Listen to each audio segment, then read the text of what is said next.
Good evening.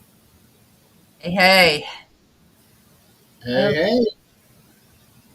So we have Nick gone and Eileen gone. Well, What the oh, hell? that was my phone. Oh, I forgot I had the volume turned up.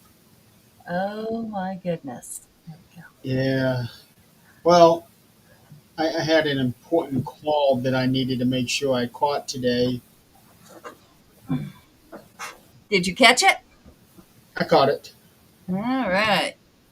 And my phone is always on mute.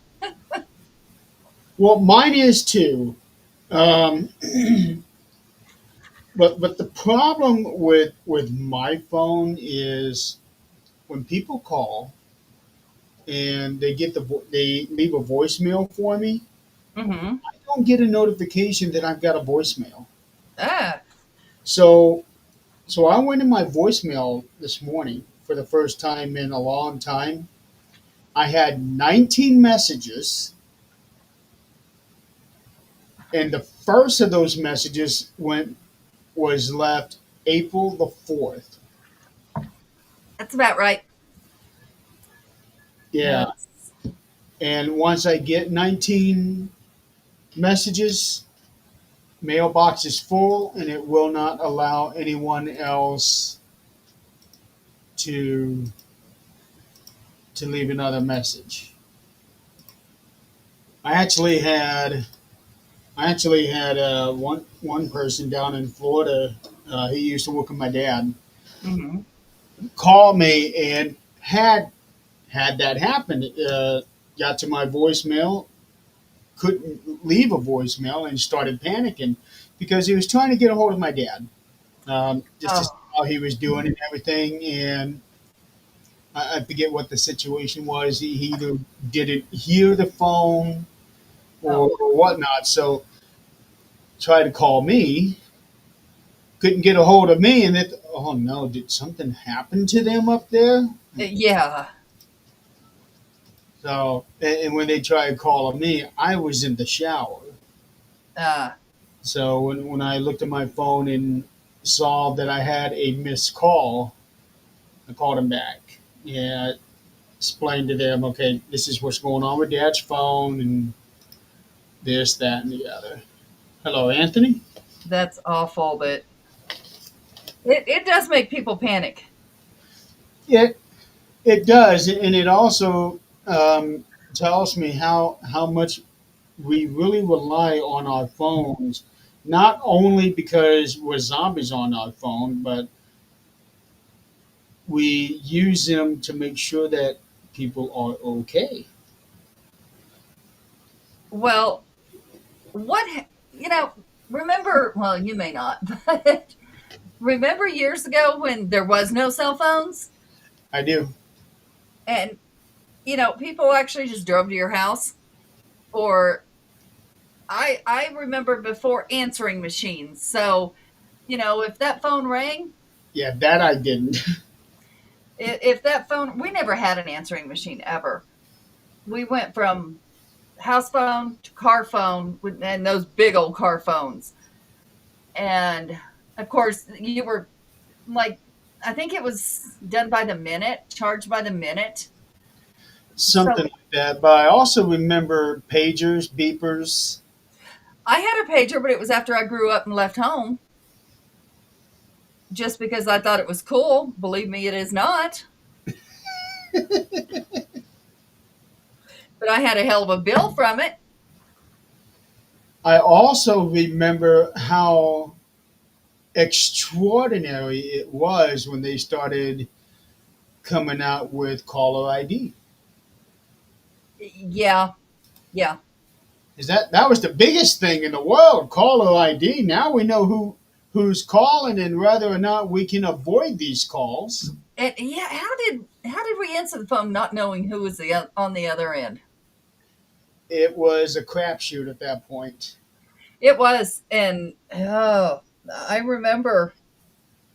I remember answering the phone if I thought I was getting, like somebody from school I didn't want to talk to, answer the phone in a funny voice, and try to pretend it was my mom or something.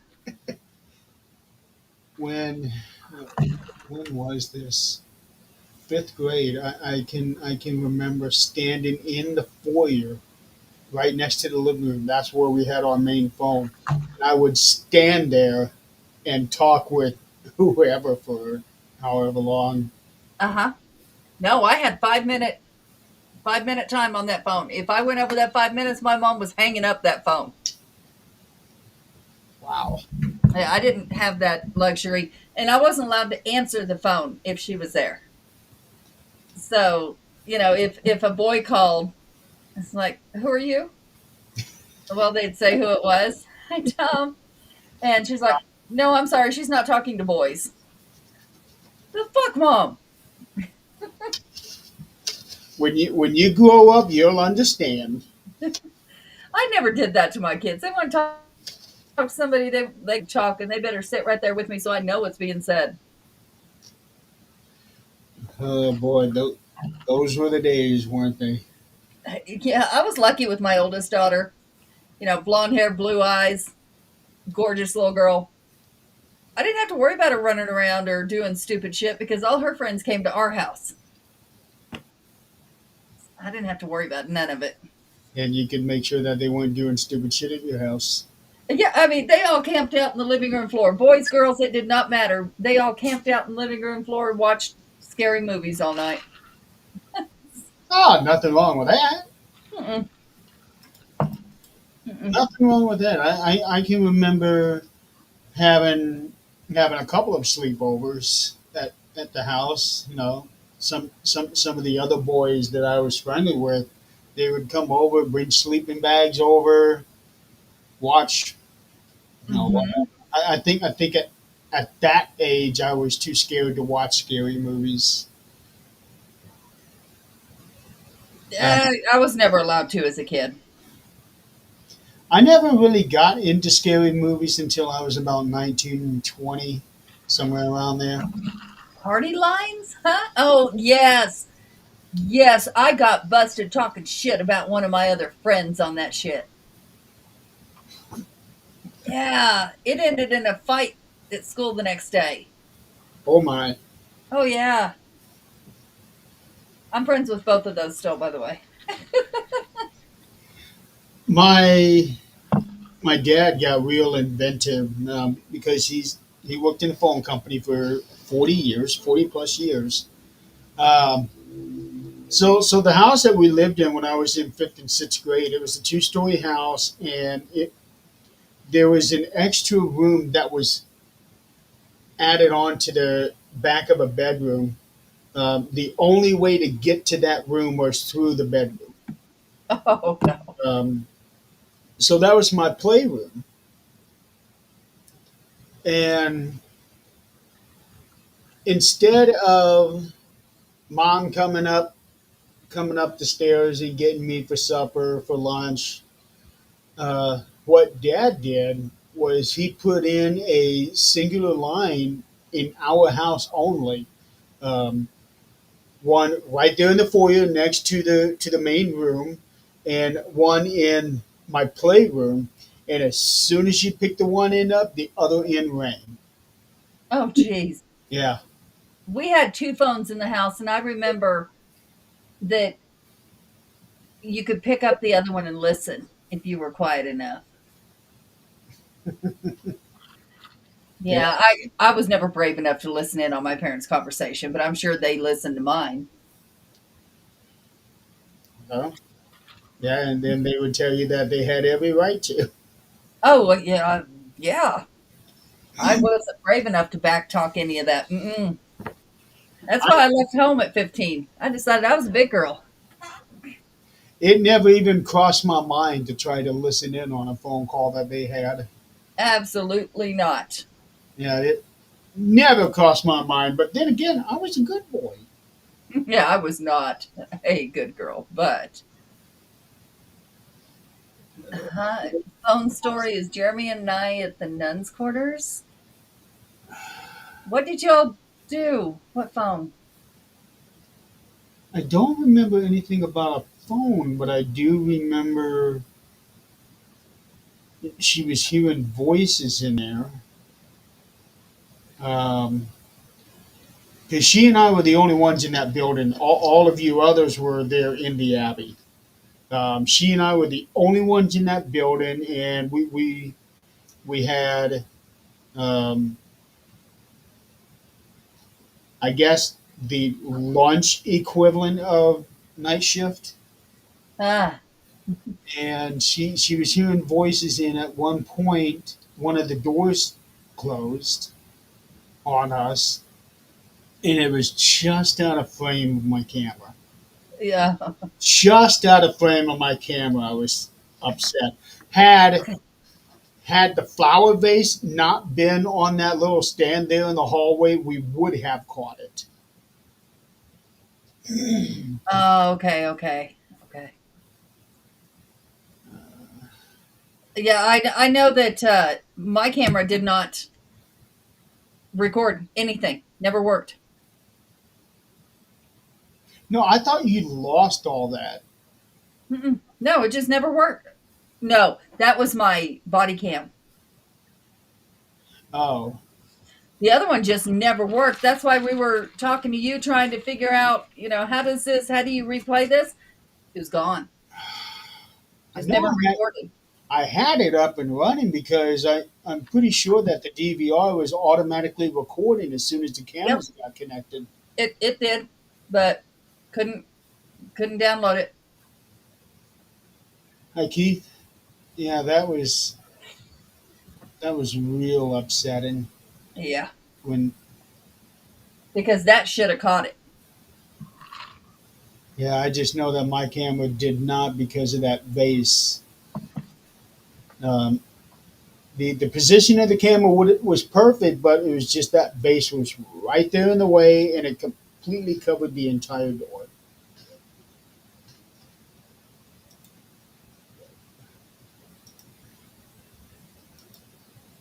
Just finishing packing, Nick. Come on.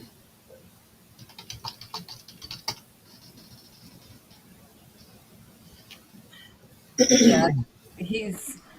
I'll tell you what, that boy OCD with his packing. I'm quite sure, like everything else.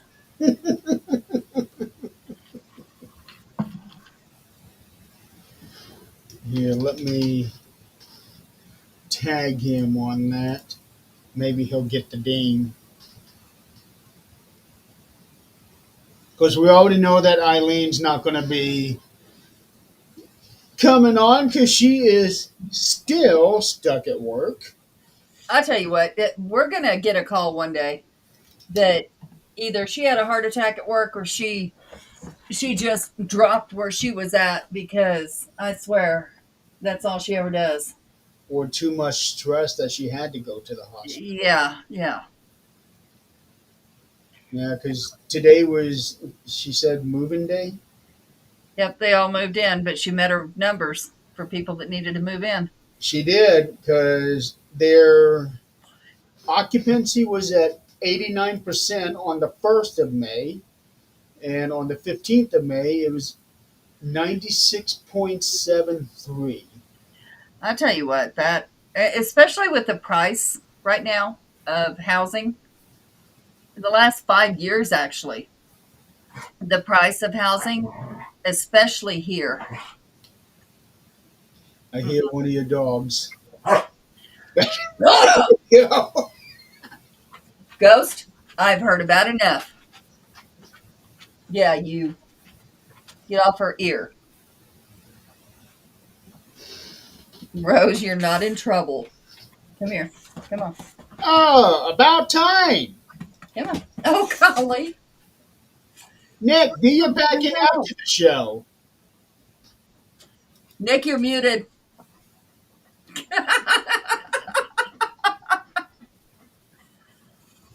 Hi, Chili.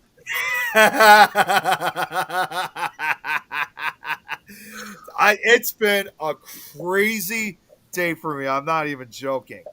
So it's been nuts. But and believe me, I have been packing up. I packed up early, but too many other things got in the way for me. Well, how much do you need? You're only going to be gone for 3 days. it's not just about packing up. I had to do a number of other things too. Go lay down. Well, so did I. So did Adrian. Yeah.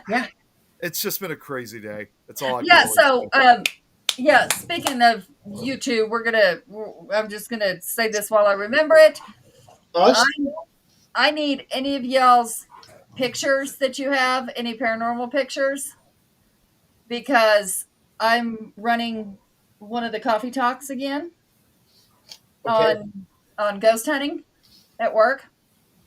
And I'm not going to put pictures up there that I don't know where they came from or don't trust. So, oh, yeah.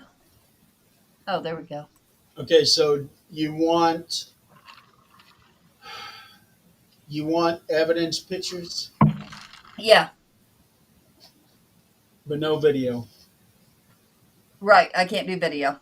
Okay, so what I can do is I can do screenshots of the what I have on my couple of videos, and I can also do before and afters so that they can see, okay, what was before this, and then this happened, and what it looked like after that. Yeah, yeah. We're Yeah. going to, we're able to put up like links. So I can like put up links to the things page, things like that. Okay. Or our usernames, things like that. We just can't click on them at work because security. Okay. Yeah, that would have to be the we same need thing this. as like the only images I have obviously is the video, so I have to give you still images instead. Right. Yeah. When do you But need these? but yeah, the last time we talked about personal experiences and people were wanting readings and things like that, and I can't. I'm not doing readings at work. It's just not. It's just not okay. So we're not going to go into that. But and people ask me, like, hey, do you think this was paranormal? And tell me a story, and I'm like, I wasn't there. I don't know. Could it be this? Could it be this? I don't know. I don't. I wasn't there. Jan, what did you send me? That she had evidence pictures. Evidence of what? I don't know. That's what you got to worry about with her. That's Evidence what of I what? wonder if it's evidence. Since she brought up the other name, I wonder if it's evidence of beef sticks. Yeah, well, it's not paranormal per se. Uh-oh, maybe I was right. Uh, She's walking past a soldier who has another soldier draped across his shoulder. hmm. One of them bronze statues. Oh, the bronze That statue. was at the Abbey at the winery, right? I remember a statue like that at the winery. Well, let me share it.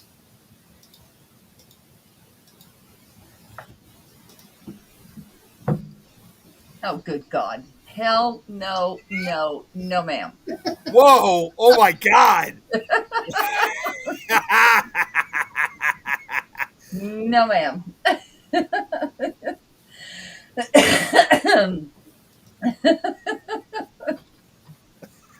Well, you went to the winery. I did not, so I don't know what the. I don't have any idea what I was running for. Something better be on fire if my big ass is running. Yeah, I wonder what that was. All of a sudden, it just showed me sharing another screen, but I didn't click on anything. Nothing showed up either. Yeah. Oh, and then as soon as we go live, you were brought up on the stream. I had to take you back off. I saw that. That's happened twice now. Yeah, it's doing all kinds of funky things. Yeah. What was I running for? Chad's like, I I can't haven't stop even had laughing. one. Maybe you were late for something. I don't know what she's laughing. So, oh, it must be the picture she's laughing about. Yeah. Hey, what's up, Scott? Hey, Scott. Center of attention. Yeah, are we all center of attentions? I think we pretty much are. I had to pee. That's possible. That might be possible. If it was there at the Abbey, yeah, because it was hot. So we all had to make sure we stayed hydrated. Yeah, and we didn't have any wine at the winery. We bought it, but we didn't have it. Oh, to get out of the picture. Get out of the picture. Oh, well, That worked well, didn't it? yeah, she did not succeed in that. No. But No, but that then didn't again, that's the whole point of the pictures that you don't succeed in getting away from. Nick knows that the hard way. Yeah. Yeah, and that makes me kind of concerned of how this weekend is going to be, especially when we come back home from Nick, Ohio. don't even worry about it because it is going to happen whether you like it or not. So just so I would say stop arguing about it and just embrace it. You just tell me to just let it happen. Let it happen because it's going to happen. Oh, the Ghost Van trip. Holy cow, that was so much fun. To Colorado, right? Wasn't that it? That's the Ghost Van trip. That's where you, me, Scott, and Tammy That's, rode out that's there. what I mean. Yeah, that was a lot of fun. That I was was hoping we could do another trip like that this summer. Would be awesome. oh man, that was so much fun. Probably the best part was when the radio got into voice activation.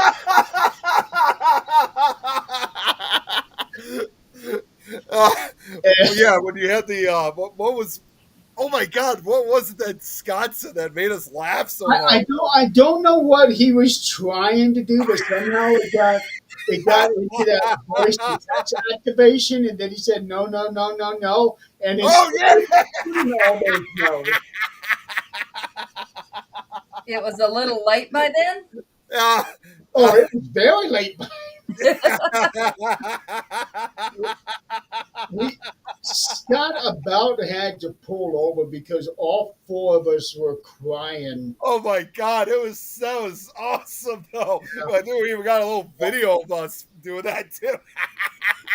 Not on that specific one, but No, like the aftermath of us laughing. yeah, the aftermath. But holy cow, if we could have gotten that no, no, no, and it actually showing up on the screen on video, that would have been a treasure. Yeah. You guys are awful. And RV on fire. Wait. I don't You guys remember were that. cruising on your way back, and I was stuck. Oh, yeah, due to the RV on fire. That's right. I don't remember that.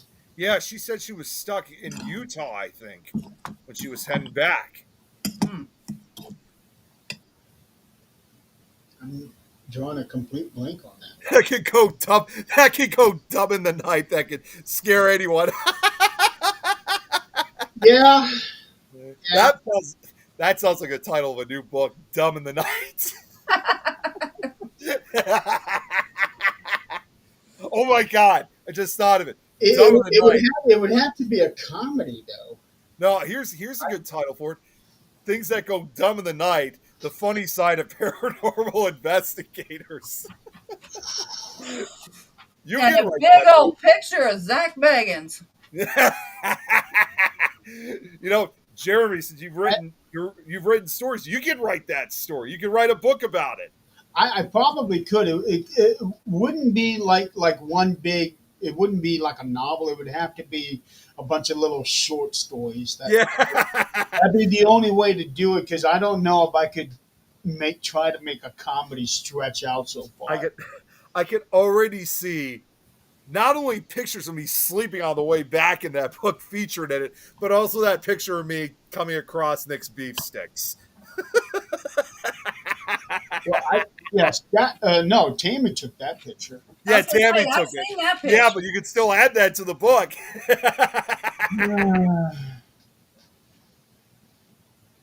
Adrian with the whistle. Let's see here. Yeah, of course, Utah. Yeah, I remember Jan said, yeah, she was stuck in the traffic for like hours when the RV was on fire. Utah is no place to be stuck. I've never been to Utah, and honestly, I never would think Utah would be the There's state where they nothing would have there. so much traffic. Well, I mean, there's lots of Indian land that's really cool. There's Indian artifacts that are really cool. Of course, But Skinwalker Ranch. Well, I just wrote it down on my short story ideas. Funny paranormal stories. Dumb in the night. Well, Wait, not to put. have you ever harvest wait, mix for the have beast. you ever wondered if they harvested nicks for the best So beef stick? dumb in the night. Hey Nick, go in the other room, check, make sure you still got your beef stick, dude.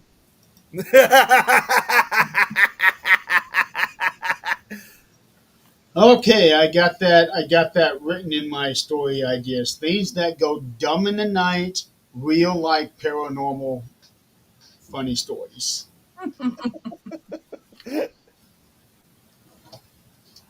That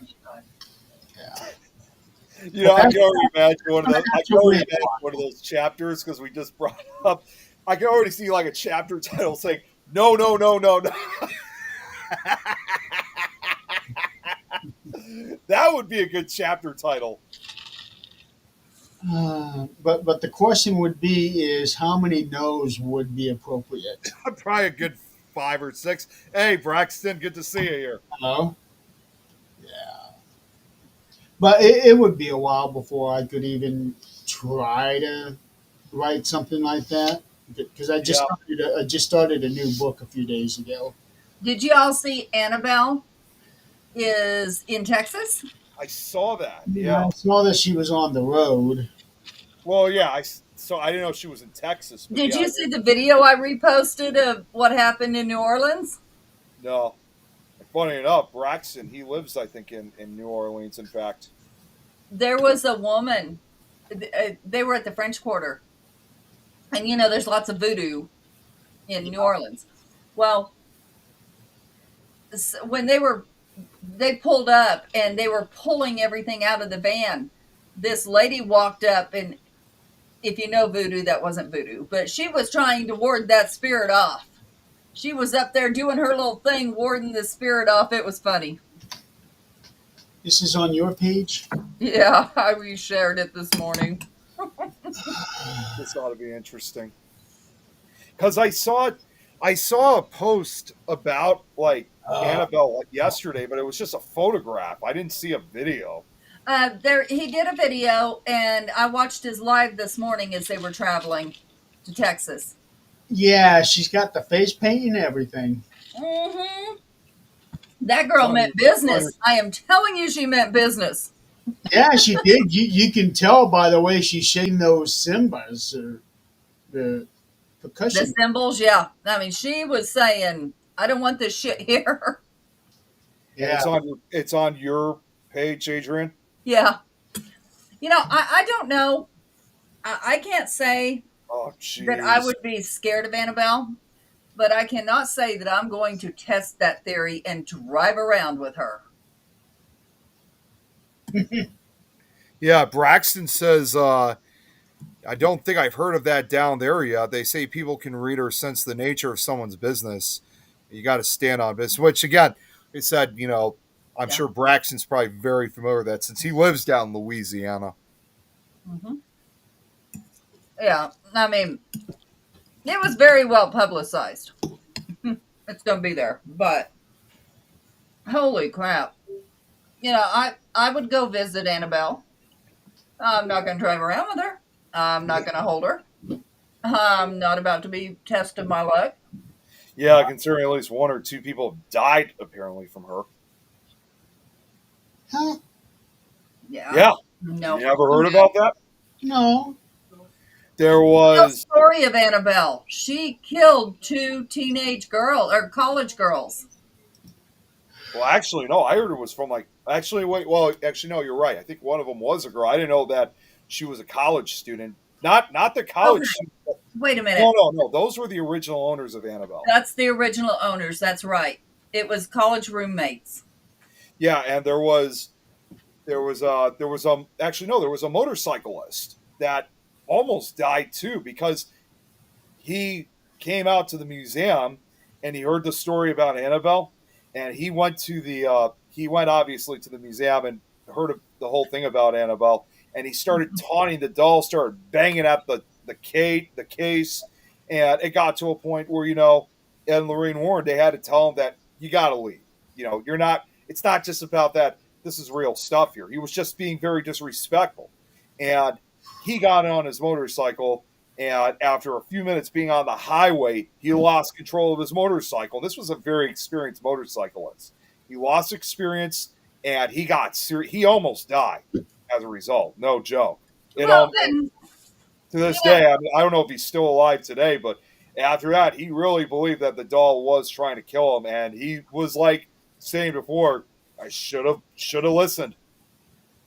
and those kinds of things can always be debunked. Paid the ultimate price for it. Yeah, those kind of things can always be debunked because, okay, what if something happened? What if it only takes a little pothole in the road for a motorcycle to lose control? Yeah. And people don't realize, you're not putting me on 2 wheels. I'm sorry. No. But I wouldn't drive it. Look at Zach. He's been riding for years, and now he has a traumatic brain injury because of someone else. He avoided, someone else. But things like that, like Robert the doll. We talked about Robert. Marie Laveau. I went to her. I went to her site there. Yes. I told you, I think last time I went and helped take down FEMA trailers after, Tom, and Tom, my shoes. wash your feet, dude. No, it's not. I'll explain afterwards. But like Robert the doll, they're talking about Robert the doll did this and this and this and this. But did he? Or did they attribute what happened to him? You just never know. How are you? You can't scientifically link that. So, we just don't know, but I'm not willing to take that chance. Right. It's, no, I'm There good. was actually one time that, and I still remember this even several years later, where it kind of creeped me out actually, where I guess someone was a real big fan of Annabelle because I was with a friend of mine. We were driving down in a town called Evanston. So not Evanston, a town called Wilmette. It's about 15, 20 minutes away from where I live. And a good majority of Wilmette is pretty historic. It has like a lot of the, turn of the century homes. It's essentially like where all the rich folks live, basically. They even still have, some of the roads still have their cobblestones on the roads. But we were driving down one of the neighborhoods to the town, throughout Wilmette, and we came across this house that had kind of like one of those towers, like a turret tower that they had. And I see someone standing in the window, and I didn't really take much notice. But then as we got closer, I looked back up, and literally, I'm not even joking, there was a Raggedy Ann doll standing in the window.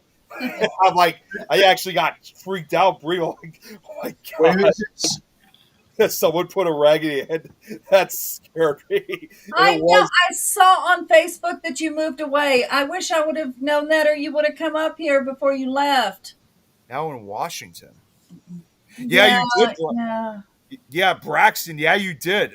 In fact, since he brought up about Robert the doll, I showed a clip of Robert the doll last week on Fear Fans. Mm-hmm. Like, it was actually the first documentary I've ever seen anything about Robert. That was I actually saw that during my early days of studying the paranormal, and I Uh-huh. showed the clip because we were talking about Child's Play 2 last week. So I was showing the real inspiration, the real life inspiration of it. Okay, so first I'm going to address this comment from the things I heard when you were here. I'm really glad you did. I'm glad you're going through that divorce, and I'm glad you're taking your life back, and hopefully find somebody that is not that person. That's that's as far as I'll go. Um, there was a comment here. Braxton, she made cosmetics out of her slaves. What the hell? That's one I have not heard. Let me see. Delphine Lorelei. Oh, Delphine. Oh, Did I say it right? yeah. No, LaLaurie. Okay. What? Excuse me. What? Here, How? let me see what he said. Was this his most recent? Oh, wait, no, it must have been further back. Mm-hmm. Oh, yeah. Okay, I see it now. Out of her slaves. Yeah. Oh God, she was horrible. She treated slaves like pretty much to the extreme. What on earth? She tortured her slaves. I mean, it was just awful.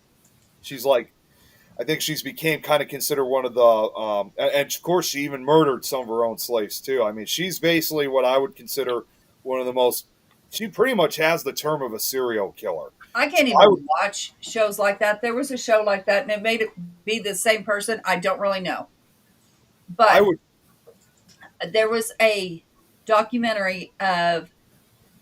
It was set, of course, in slavery times, but she had them up in an attic. Now, I'm sure y'all might know this story, but had them up maybe upstairs in an attic or just upstairs, had them chained to walls. And somebody came in because they were pissed off at her and set their house on fire. And somebody found those people upstairs. Some of them still living, thank God. But they were missing like parts of them, like yeah, their arms and uh, I just can't even imagine. And her name is not. It might be that person. I don't know. I didn't care to remember her name because that's just. But I remember the story, and I remember it was a kind of a movie type thing, a documentary, and so they replayed it, and those are the memories that stick in my head. Not that her. I'm reading a thing here. It says yeah. funeral registers from 1830 to 1834. Here you go, Adrian. Deaths of 12 enslaved people at the Royal Street Mansion. Although the causes of said deaths are not mentioned, these deaths include a woman named Bonnie, a cook and laundress, and her four children, aged That is the 13, story. 10, 6, and 4. That is the story. That's, That yeah. Mm, yeah, it is. It is Delphine LaLaurie and Julie. I know exactly. I seen that show actually. I remember that was in American Horror Story Coven. I saw that, and yeah, she's basically what I would consider one of the most prolific serial killers of slaves in U.S. history. I mean, and you're right. Yeah, she was. She maintained her position in New Orleans society until April 10th, 1834, when rescuers responded to a fire at her Royal Street mansion. They yep. discovered bound slaves in her attic who showed evidence of cruel, violent abuse over a long period. LaLaurie's house, as Braxton just said, was subsequently sacked by an outraged mob of New Orleans citizens. So Good. even during a period when slavery was still huge down in the South, especially in Louisiana, and as cruel as a lot of slave owners were, they still had their limits to their slaves. Like they would not, none of these slave owners, I think, ever gone to the extreme of what Delphine had gone through. So it even not only pissed off a lot of, like, it really horrified a lot of slaves that were not only were still under her control, as well as other slaves throughout that part of the country, but it shocked even slave owners. Like they never would even think of going to that extreme. And her house was set on fire. And to make matters worse, she was never arrested. She was never prosecuted for her crimes because she escaped to France with her family. Oh And yeah, she was just not in this life. Oh yeah, she was. yes, The Laloy Mansion in April 2007, Nicolas Cage bought the house. oh my God, Nicolas Cage, seriously? Wow. The mortgage documents were arranged in such a way that Cage's name did not appear on them. November of 2009, the property, then valued at 3.5 million, was listed on an auction as a result of foreclosure and purchased by Regions Financial Corporation. The property last changed hands in 2010 when it was purchased by current owner Michael Whalen for 2.5 million or 2.1 million. You So know, and these are the things. Yes, those stories need to come out. It, yes, we need to hear those stories about. You know, I've been watching old. They're not westerns, but like when the railroad was built, it was called Hell on Wheels, and you know, just North and South Railroad when they met, and you know, different things. But they're showing the slaves and the Chinese slaves and Yeah. you know, our slaves where they they show the scars on their back from their Oh God, beatings, it's horrible. and you know, those things need to be shown. The But what about the people that were good to their slaves? They Some people had them as family members. They were not slaves to them. Why are Well, we not? there's that whole belief about Thomas Jefferson, who he he owned slaves, but he apparently there was a rumor, and still to this day, that he ended up marrying one of his slaves and had racially mixed children. He didn't marry nothing. Well, no, He well that's did have children, but he didn't marry. I wouldn't He say was well. Okay, so I take no, it I back. think Maybe it not was married, but he did already have a married. relation with a slave woman and had children.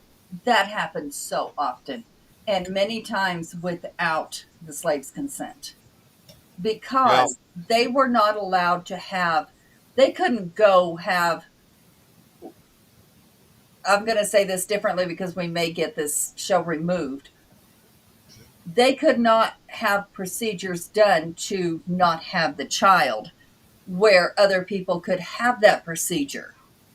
They had to carry this child, and most of the time it was unwanted and unwarranted. Thomas Jefferson was married from 1772 to 1782. So he was only married for 10 years. 10 years. Yep, Jan, that's what Yeah, part of this show is talking about. and then of Is the course, Chinese yeah. building the railroad? Yes, their people built the railroad, but the Chinese brought, like, one tycoon would bring a bunch of people over, and they were pretty much slaves, and they Well, would and also even take off the top of their pay. well, if you look at, for example, and even though a lot of Chinese voluntarily took part in this, like for example, the Great Transcontinental Railroad of 1866 to 1869. Yes, a lot of them voluntarily joined, to work on the railroad because they were so good at building. But problem was, even though they, according to what I heard, they were well Okay. disciplined, but unfortunately, they weren't really treated very well by their coworkers in this case. A lot Right. of the white workers, maybe former slaves, because there were blacks that worked on it too. They collected basically everybody they could from throughout the country They to were work. called freemen Freemen, yeah, because they were just free. they were And this free. story, I love this story because the freemen on this show are the heroes of this show. Besides the main character, they are the heroes. And you know how close this is to real life, I don't know, but I would like to think that it is because it turned out okay. Well, here's something else that should be, and this is something I think a lot of Right. us already know. Let's talk about like the Chinese workers, for example, is there's that famous photograph that was taken, after the completion of the Transcontinental Railroad in Promontory, Utah.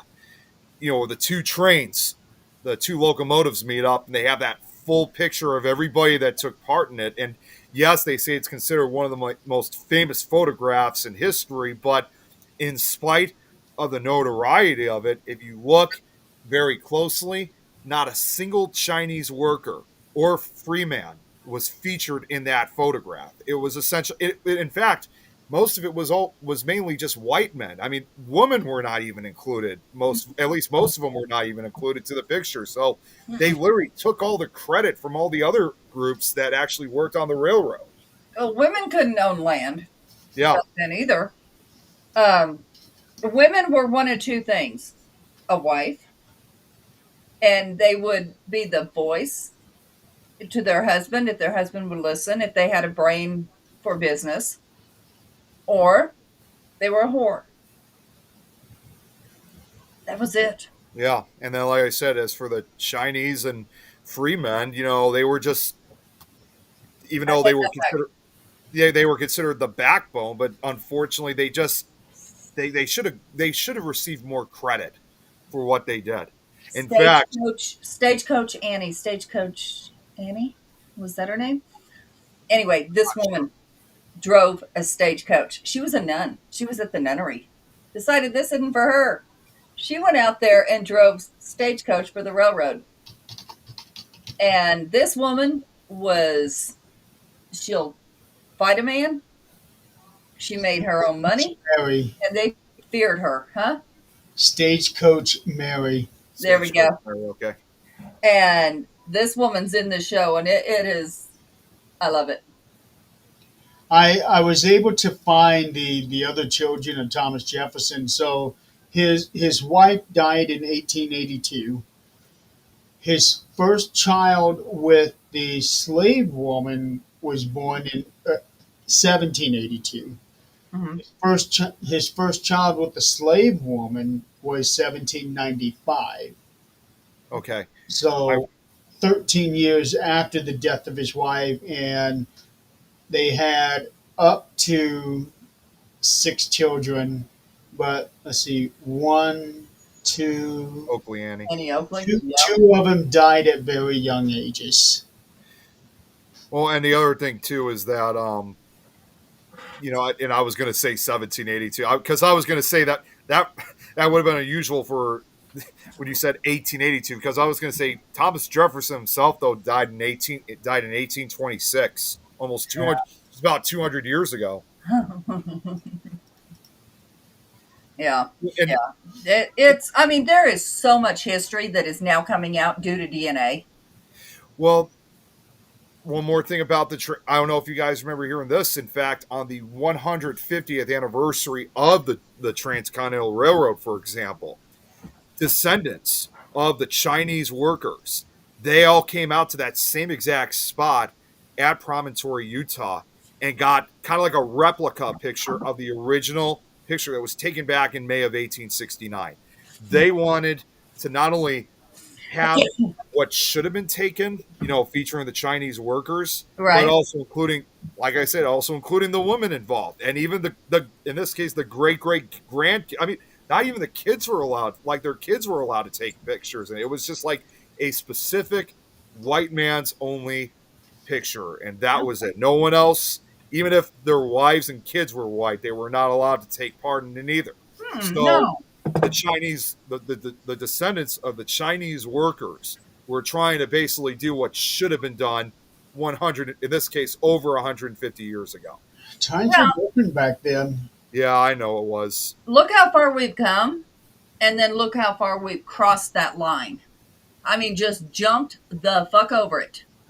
Because, yes, I understand, women got their rights to vote. Great. Women got to own land. Great. Then they burn their bras. Great. Run around braless, whatever the hell you want to do. Whatever. They still do that. Oh, Yep. I know. That's okay. Their boobies will be all the way down to their. I remember seeing a video not too long ago, somewhere over there, they there was like about 50 or 100 of them topless, and they had something painted on their chests, Mhm. and they also had the Hitler mustache painted on their upper lip. Yeah, it's legal in places, but here's the thing. Okay, so we got our rights. Great. Then we stepped over that line and we stomped on that line and decided men are inferior at this point. We're done. We're stomping on men because we can do anything we want to do. We don't need you. So men, okay, you don't need us. We're going to stay home and raise kids. You get your ass out there and work. So that has become now the mentality. It doesn't matter what you want to do. You know, the woman can do it. I'm just going to sit here and play video games. The There, woman there, can- there are couples out there where the woman does go out and and work, and the man stays home and raises. and that's fine if that's between them. You know, if that's the arrangement that is okay with them, that's great. But then we have the women complaining that men won't work. Okay. Well, you know, back before we crossed that line and jumped over that line so far, men worked. Suffrage movement and all that, what Braxton said. Men worked. And they took care of their women. Thing back then. I'm sure there was deadbeats like there is now. Of course there was. But as a whole, Probably deadbeats since the beginning of time. there Yep, is, I'm yep. sure. But, you know, now it's like it is so acceptable to degrade men. It is so acceptable to say, I don't need a man. Okay, if that's really the case, that's perfectly fine. If you're going to be independent, that's perfectly fine. But to make it the stigma that you don't need a man, that, you know, men are bad, this is not okay. It's become a male-female war, and it should not be. So that's where you need to go back and look at, okay, what put her in that kind of mentality. Sometimes society, because that's all you see on Facebook. Women have caused men to not Yeah, be able to be men. demasculating constantly. Yeah. It's this is not okay. I mean, if you want to be an independent woman, that's perfectly fine. It's because either you chose the wrong man or circumstances made you independent. That's perfectly fine. That doesn't mean you need to bash every man and every woman is not a whore. You know, that's we have jumped over that line way too far, and it's becoming okay. I'm going to show this. Braxton's really presenting a lot of interesting comments here. That's why I'm showing them. Yeah, like with Pearl Harbor, during World War II, many of the women went to work in factories, manufactured plane parts and whatever. I mean, they did a lot of the work, Right. and many of the men were off serving during World War II. But that's okay. That's because their men were serving, so they had to take control of the country here and do something, and for their families. And they were allowed to do that. That's great. Yep. And But- that's the other thing, too, Braxton points out, too, is that they also, at times, assisted and helped out in the war, like as nurses and doctors, too. But what happened to Okay. normalizing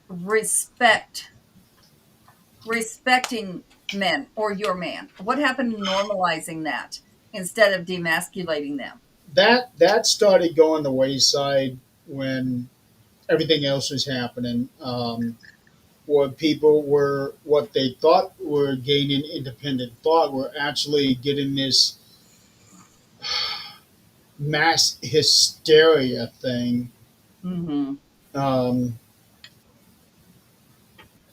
Where okay, we got our rights. Now we're going to push our rights to be more than what the other people, and that's where I have the problem. Like not like not women. Like let's gay people. Mm-hmm. I could give two shits if you're gay. And I like that. No, love who you want. Right. Got a compliment here, Adrian, about what Braxton said. I have no filter. I just don't. No, he's So- saying spread those facts. So gay people, in my opinion, they should have all the same rights as anybody else. Absolutely. Yeah. I feel like they deserve more rights. Absolutely not. No, You deserve same and equal rights as we do. Yeah. that's right. It There's would make there's still a few everything countries equal. out. There's still a few countries out there that unfortunately it's still outlawed. Which I think I told you guys a while back, like Some of it is Singapore. punishable by some countries. It's punishable by death. Oh, and like I said, unfortunately, like in a country, I told you a while back. I told you guys a while back, the country of Singapore, which has some of the craziest laws ever, but unfortunately, one of those laws there is Yeah, homosexual. the Singapore Cane kid found that out the hard way, and boy, did that make news. Yeah, they Right. were unfortunately. Yeah, that's one of the. Yeah, but unfortunately, it's one of the countries that still it's illegal over there. But I heard that the people of Singapore are trying to get that legalized. They're still trying. Well, the thing that you got to keep in mind There is you go. Singapore is a completely different culture from us. Yes, it is. It's completely different culture, and that's something that we do have to take into account. Okay, they handle things their own way. We don't have the right really to stop them Absolutely or not. change. Now, if they want to change, then Yep. by all means help them out. But Right. we shouldn't force them to change just because we don't agree with what they do. Bottom line, just like Jan is saying here, the Daycare and stop letting other people raise your kids. right, and there are circumstances, of course, where if a man is no longer with the person, whether through death or choice, whatever, then yes, you have to take over. But when you have or a man like my ex-husband had a heart attack, I had to work. There was no ifs, ands, or buts about it. I worked, but I've always worked. But the pack, it's not pack mentality. Jan, what am I thinking of? The tribe mentality of, you have your little tribe and Tribalism. well, Tribalism. kind of the village raising the kids, where That's right. if your kid goes down the road and he steals something, that kid's going to get brought back, but he's going to get brought back with a sore ass because the neighbor's going to beat that ass all the way home. And so that kid understands at that point. You had a situation like that yourself. I did, but that was to an extreme that I couldn't do. Well, true, but same principle. Right. So that kid knew from then on, anybody out there seeing him doing this bullshit, he's going to get his ass beat. You just don't do it. It's community. Like, when Jan was sick, I had the kids. When I get sick, she's going to have me. That's just the way it is. But you have your tribe that you can do this with. But choosing, I don't know, you have to choose your tribe is we're in a world where family it doesn't mean what it did. It never really did. Blood does not mean family because sometimes blood is your worst enemy. And Yes. that's life. Yeah. And it's always been that way. So family is who you choose to be your family. And it's who you trust. Can't even make your own choice. The fuck, I can't. I'm going to tell you what. I had all 5 of my grandkids. The fuck, I can't. And actually, that started when my kids were little. And they were like, I'm going to tell on you. I said, all right. Put the cell phone down on the counter. I said, now, I'm going to whoop that ass. Then you can have the phone. When they get here, I get a vacation. And you can go wherever it is they're going to take you. Needless to say, Never called. But they grew up to be great kids. Every damn one of them. Whoopings was served from sun. Sun Yeah, up to bet it sundown. was. That's an interesting way that he put it. First, got to make it to the phone. It's pretty sad today that you can actually tell the kids, the adults really, the adults that grew up in families where they spanked you, and the ones that grew up in families where they didn't spank you. You Yeah. can almost always tell. I mean, there is a huge difference. Absolutely, there's a difference between spanking and beating. But somebody made an impression on me one time, and this saying stuck. Was if you make an impression that first time it happens, instead of working your way up from two, and then get that ass, and then you have to get it harder, it don't work anymore. They're mute. I remember a story my brother told me. Um, when his son was young, I forget what age he was, but he was young, and he did something bad, and he was going to spank him. And he said, "You spank me, I'm going to call the police." Yep, yep. That's what So, I heard too. so, so he goes, "Okay," spanked the tar out of him. Mhm. Then he handed him the phone. "Okay, Yep. now you call the police." He Yep. didn't dare call the police. Now, my son did once, Really? and it was because we lived in a town of like 500, and I don't even know if it was him or my stepson, but anyway, one of them. We were out on the farm, and they done something, and they all got lined up, all the farm kids, because everybody lied about who did it. Each one of them got a SWAT. One of them called.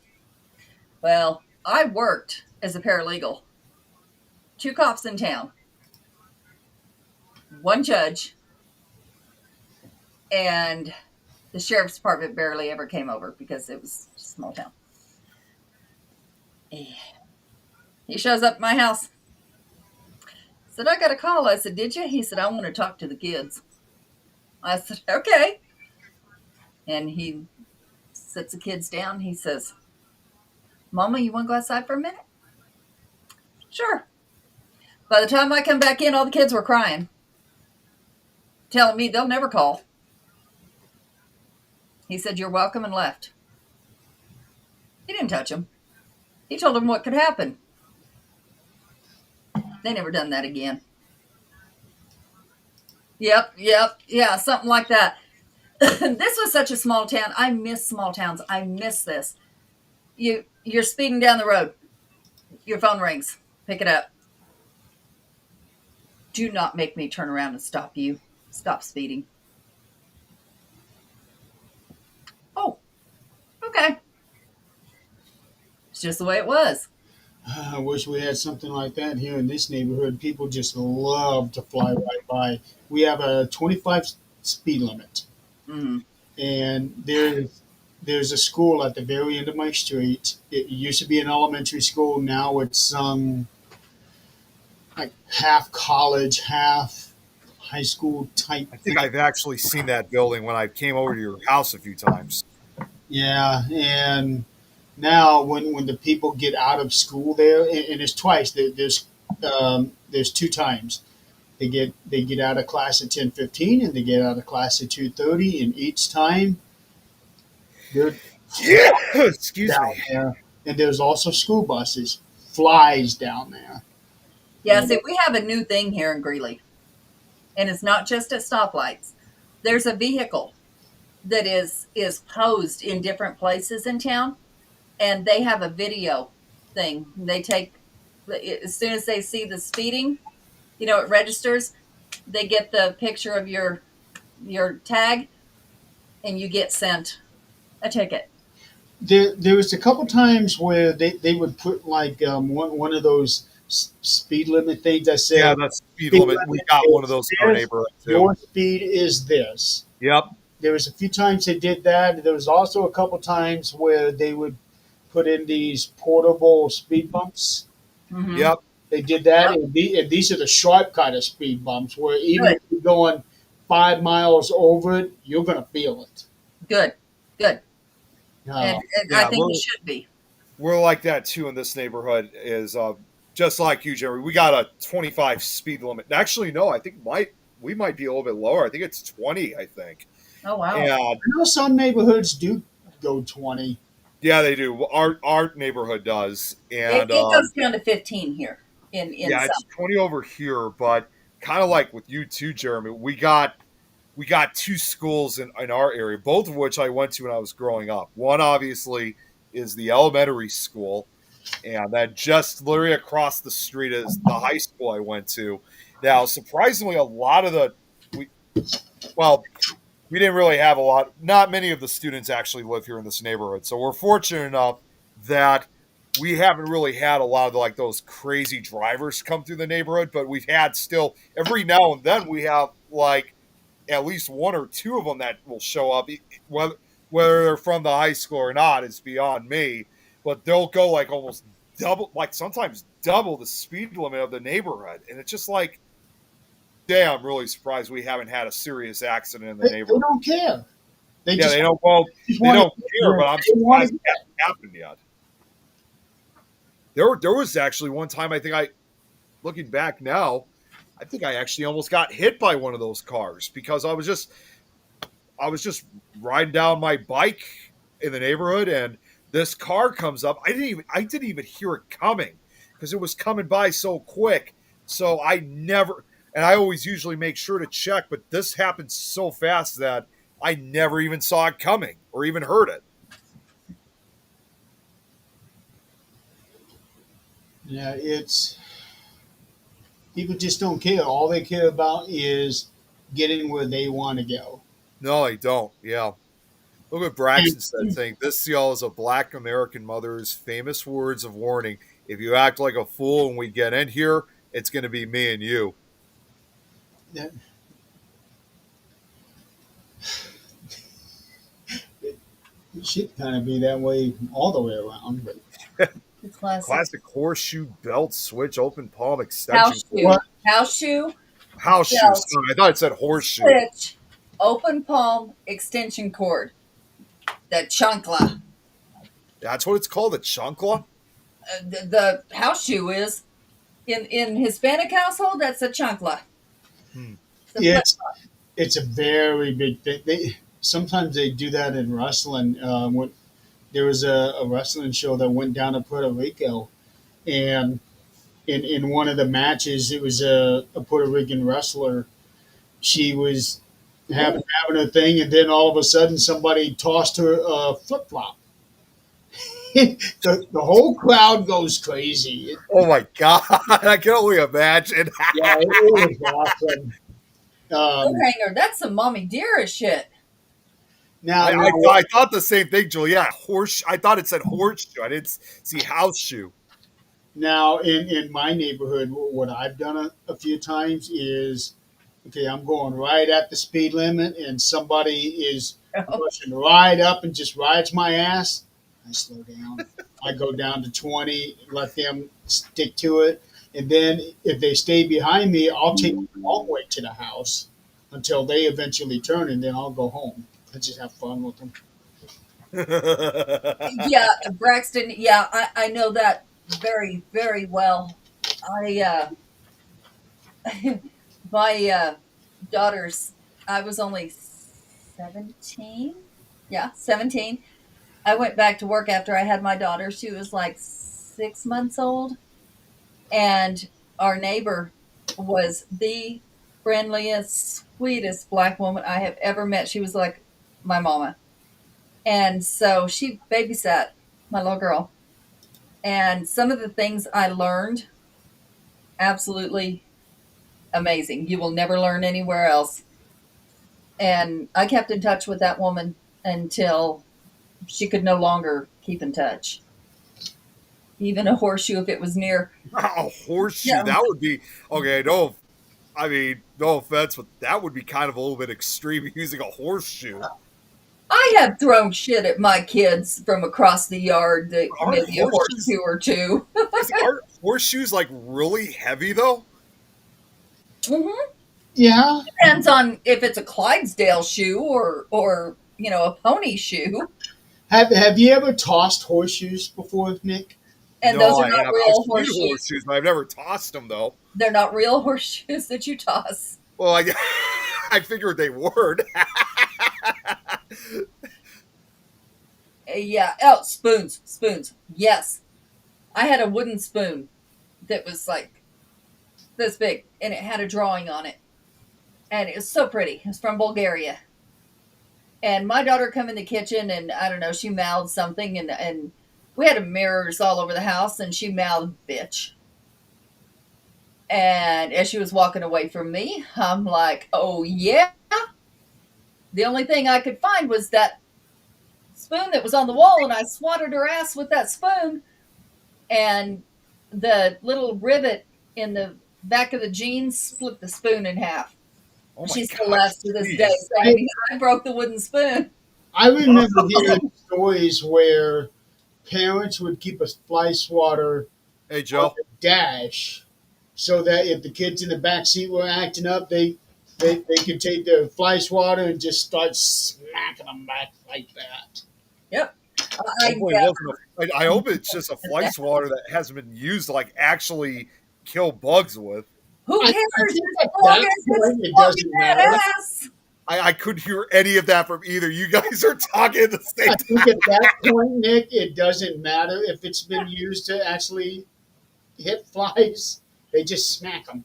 Yeah. It's Diggle dual, Tom! Yeah, so it's dual just purpose. stories like that. It's dual purpose. No, I didn't do that. I pulled the car over, and we would get out of the car. Oh wow! We were pulling over, and we would get out of the car. I think I've only had to spank one time when we actually got out of the car, because I'd say we're pulling over, and they're like, no, we want to get there. Don't pull over. All right, silence. One time she slapped me so hard. Yeah. My daughter, yeah. My daughter, when she was, I want to say 15, 16, she thought she was big enough to take mom on. And she ran that little mouth. Her boyfriend was there. So she ran her little mouth. And it wasn't bad. Like, she wasn't cussing me. She was just back talking. And I told her, I said, that's enough. This is where it stops. And she mouthed something else and went and slammed something in a room. And I walked in there. I said, all right. I said, do you think you're big enough? And she stood up like this, like she was going to fight. And I said, you're going to rethink this right now. I said, you have two choices. We're going to go outside, or you're going to sit your ass down, because this ain't where it ends. And she looks at me and mouths something else. I said, let's go outside. And I turned to walk out the door. And she's like, no. I said, no, you want to run your mouth. Let's go outside. You want to talk to me like you're a lady? You're going to fight me like a lady. Let's go. And needless to say, neither one of us ever made it out the door. But she absolutely never talked to me like that again either. Just like boys have to be scared of their dad. Fear turns to respect. And they're either going to fear or respect him. Either way, it's going to turn out well. And just like her, she feared me because she knew, you want to talk to me like a woman? I'll treat you like one. But I'm going to take no shit. no, but it never got that far because fear turned to respect. Bye, Julie. Take care, Julie. Yeah, that shit don't fly. But now, it's gentle parenting. My daughter runs a daycare. Okay, I think I've said this before. Some kids with gentle parenting, you cannot tell them the word no. You have to use a different word other than no. You can't use negativity. If they're doing something they're not supposed to do, you can't say, no, don't do that. You have to say, why don't we do this? Do you think those cops, when they arrest your kid when he's 16, is going to say, let's go do this? No, Oh, you're Now, going to sometimes jail. you got to scream out no to get them to stop something right away. Yeah. Yeah. Well, If and that they put their hand on fire, you're going to I was say, let's, and they're going to stop? No. I was just thinking about this, and like what Braxton just said, kids out here acting like they're grown. There was a video that I saw They a do. couple weeks. There was a video that went on. It was on freaking YouTube, and I almost said Utah. You might have YouTube. been from Utah. You got Utah on the mind. No, anyways, there was a video I saw from damn YouTube, and it was a video. I think it was like in Falls River, Massachusetts. No, it had nothing to do with Lizzie Borden house. It was just in Falls River, Massachusetts, and there were all these. I still don't. It's hard to see because it's coming from a police camera, chest cam. Yeah. So you can only see what the officer is recording, Right. and from what I remember hearing it was like all these high school kids, which based on their appearance, they looked like they were from 15 to 18 years old. And they were at a McDonald's. Now, sounds normal enough. Like, kids just going there to have lunch. Well, obviously it was not all of them were there for that purpose. Some of them were, but most of them weren't. According to what I heard, I think they were like out in some parking lot at first, like that they were trying to start a fight or something like that. And then they were asked to leave, and they ended up going to the McDonald's. And like I said, yes, some of them were there to eat, but others were probably ate there first, but literally were loitering, causing disturbances, and not. They were asked to leave this time, and a lot of them weren't. Of course, some of them that showed up at the McDonald's were not there to eat at all. They were just there basically to cause trouble and to raise hell. And so they had to call the police because it was getting out of control. Like not even the manager could get rid of them. And the officer started, giving all these warnings saying, look, you guys don't leave, getting the handcuffs off. We're going to handcuff the first person we see. Although they still managed to just kind of identify which ones were the troublemakers and which ones were, because they would ask, you got a receipt? Got a receipt? If you got a receipt, you're good to go then, because, you're here to eat, obviously. If you don't have one, either we're going to arrest you or you get the hell out of here. Yeah. And eventually, they finally had enough. They ended up arresting one of the kids, and you just hear. I'm not trying to make it sound like it's a racial thing. It was a black kid that they arrested, but it was a whole bunch of other kids that they arrested, regardless of race.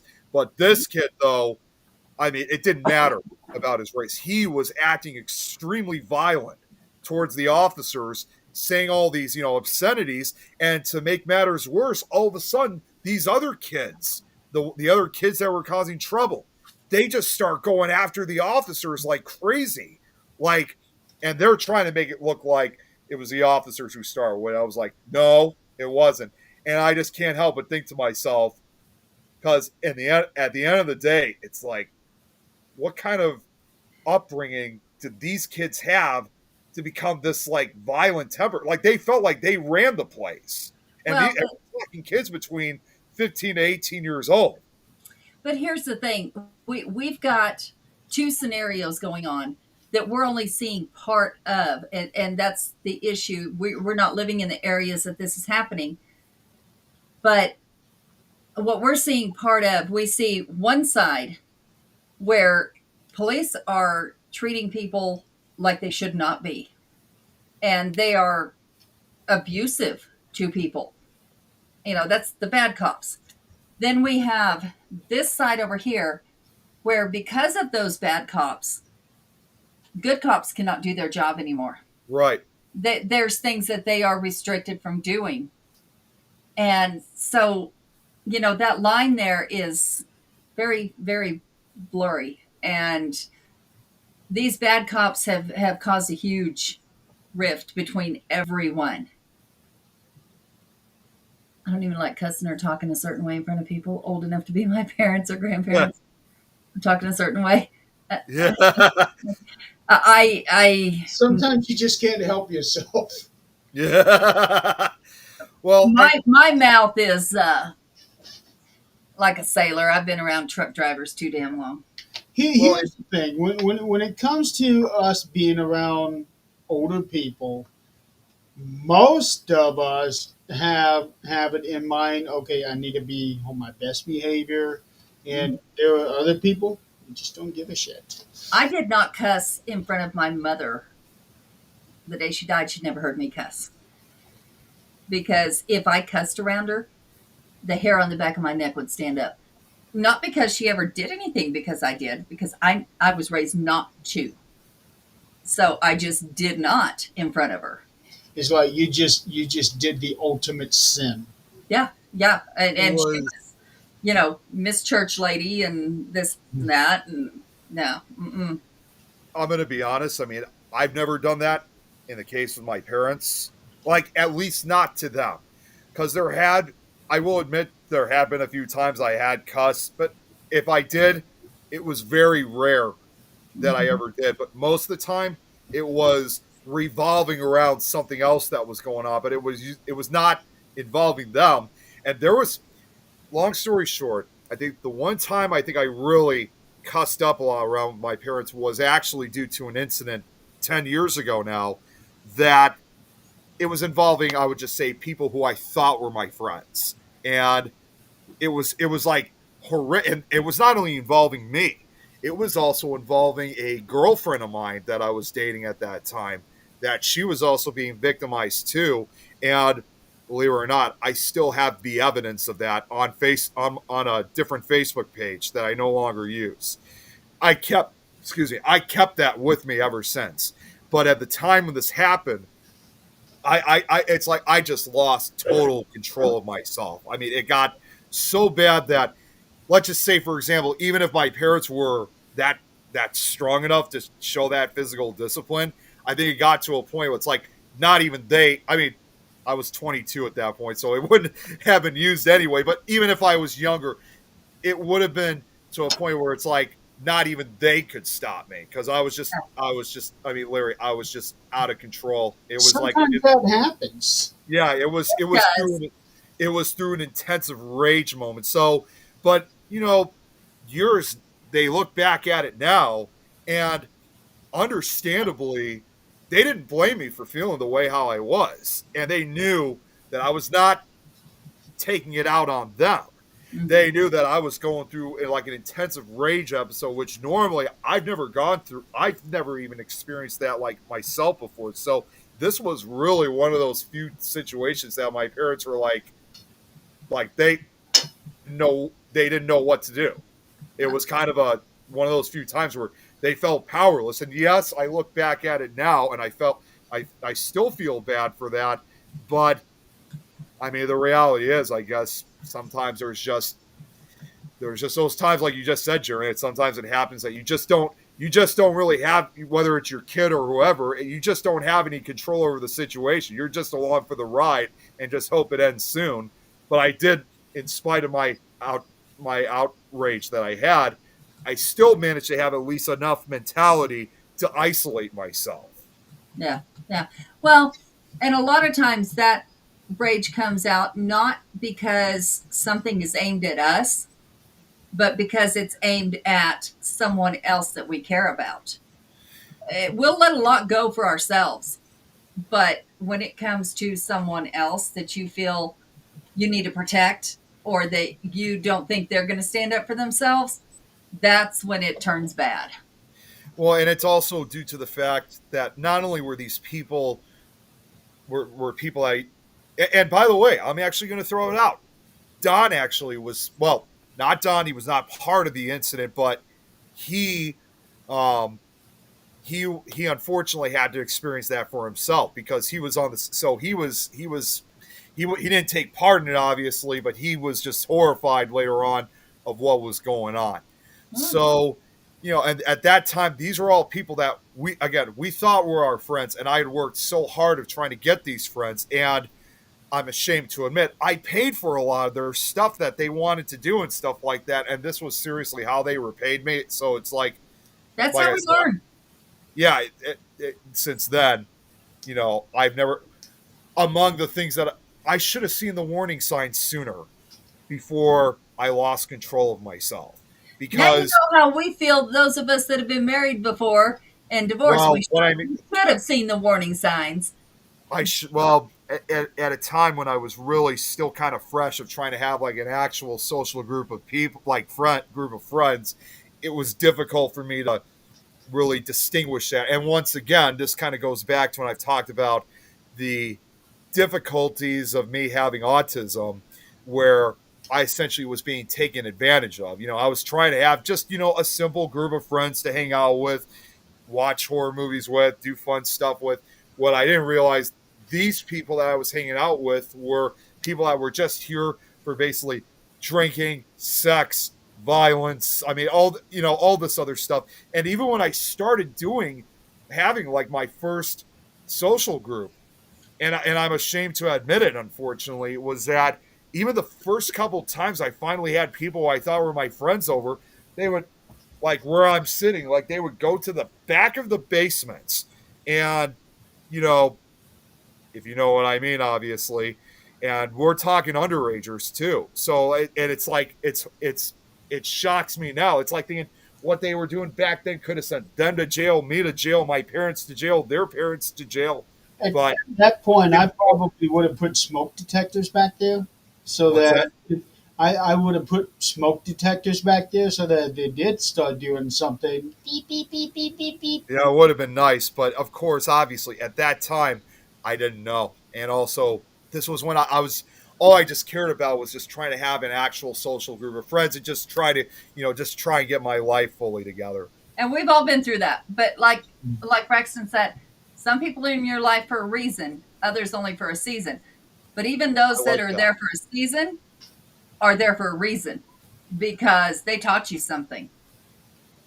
They did, and um, in spite of what they were going through, they actually called me some pretty horrific names too. I mean, it Of was just course. yeah. Yeah. So again, I'm going to keeping it real short because it would be too long. In fact, it happened in May of 2015, and that was a day that I later referred to it as Black Tuesday because of just how negative and how nasty it was. Where the group that I had at the time, it was also supposed to be kind of like a horror film club, and the fact that they were doing all this, unacceptable stuff made me realize that I needed to start. Um, I had to. It made me know. It gave me no choice but to establish some rules in some way. Kind of like all this talk about discipline and stuff. I kind of had to put discipline onto it. I didn't want to do it, but unfortunately, when they were starting to do all this stuff, it left me no choice. Mhm. Because especially if we were ever going to get any new folks to join our group, I did not want people to think of it that way. I wanted people to think of it as just a simple paranormal and horror film social group. Mhm. So I made a list with a couple of those that did side with me. We put the list on our group page that we had at the time, and at first, a couple good likes, Yeah. a couple people agreed, and then 2 days later, Black Tuesday, um, I came home from work, and this was when I used to work in my old job at the time. I was exhausted like I usually would. I took a nap, and then after I woke up from my nap, it was probably around 5 or 6 o'clock in the evening. I get a text from because my girlfriend at the time was part of it. She texts me and she says, "Have you been on your page lately?" As soon as I saw that text, I just thought, like something really bad had happened. I mean, I was afraid. I mean, I was really afraid of what I was gonna. And what I saw was it was horrifying. There was um, the guy that said it was, and normally I don't talk this way, but I'm gonna say it anyway. He's like, so where is the rule about fucking lying cancer or something like that? Because my girlfriend at the time had she had a growth within her, which, truth be told, she didn't know if it was cancerous. But anytime you get news about a growth or a tumor, it's gonna freak you the hell out, obviously, because you just think the worst. Uh-huh. And And around that same time, this guy that said this, he had an uncle of his that did pass away from cancer. And it was later found out that the tumor was denied. I mean, it was benign. Yeah. So I was like, And okay, good. That's good. But unfortunately, she kind of had a history of kind of lying at times. But, you know, you do have the so-called pathological liars. And I would not be surprised. I mean, I know that there's even people with autism out there that have had a history of lying, basically. So I think for her case, to defend her case, is that it was just simply part of her learning disability. And See? but unfortunately, these so-called friends, they just started, saying all this nasty stuff, and there didn't really seem to be a rhyme or reason to it. The other was their scapegoat where they could go to do things and have somebody pay for those things was now gone. Yeah, well, and what they started saying was, and this was one of the names they started saying, and it's still, they started calling me Nick Tatership. So that's a bad thing. How? Number one, that's your home. Number two, that was your money. It was just awful. Now I'm still glad that a few of those friends of mine actually did fight back, and those are the ones that to this day that I never even really had the opportunity, because unfortunately after that whole incident I lost track of some of those people. But if I could, even though it's been a decade now, if there was ever a chance for me to meet up with them, I would seriously thank the hell out of them for trying to fight for me even before I even found out about this. Like, I admire the shit out of them for trying to do the right thing. But and the last message I ever got from any one of those people, because this got so bad that my parents had to get involved with this. And my dad ended up commenting about this whole thing. And probably about an hour after he commented, that same guy that started this whole thing texted me personally on my phone. And he says to me, if you keep going on about this with your parents, you're going to lose all your friends. So he was trying to hide what he was doing. Yeah, he really was. Well, and that doesn't change when you're an adult. You still got people like that if you aren't careful about the friends you choose. And sometimes you don't even know they're that kind of people, even as an adult. And You do. Yeah, you don't. Yeah, we all found that out the hard way. Mhm. Yeah, and I paid almost the ultimate price for that too. So I've been through a lot of, and like I said, after this incident that occurred 10 years ago, I mean, like I said, I was just not myself that night. It was so bad that even if my parents wanted to do something, they were powerless against me. It was like, it was almost like I was like a completely different person. Like, I mean, I was basically knowing what I was doing, but it was like I was not there. Literally, it was like, and even after I finally calmed down, it was like, it's like even then, it's like I didn't even fully remember what happened. It was like blank in my eyes. That's called a blackout from anger. Yeah, I mean, it's like I knew what was going on, but it was almost like I wasn't myself anymore when that happened. There are times in my job that, because you have to control your mouth, imagine me controlling my mouth. You have to control There your mouth. does come a time when that has to happen. And, you know, when you're sitting there listening to somebody scream at you in your ear and calling you names, and yes, we are allowed to disconnect the call, but sometimes they just go under that line and they are yelling for 15 minutes. There comes a point you completely black out, and it happens. And at that point, do you have enough self-control to not say anything, or do you go off? I wouldn't have that kind of self control, because as soon as somebody, if I had your job, and as soon as somebody starts yelling at me, I may give one warning, but after that, I'm disconnecting right away. I'm not putting up with 15 minutes of that. Yeah, Happen. I honestly at one point, I mean, it was so bad. I mean, I was even becoming kind of like, I was starting to make all these threats. Again, not to my parents, but like extreme threats to these people that I really wanted to say. Like, I almost texted back saying, don't ever text me back. Don't ever come back here. And if I see you on this property again, I swear to God, I'll kill you guys. I mean, that's how extreme I really was when this whole attack occurred on me.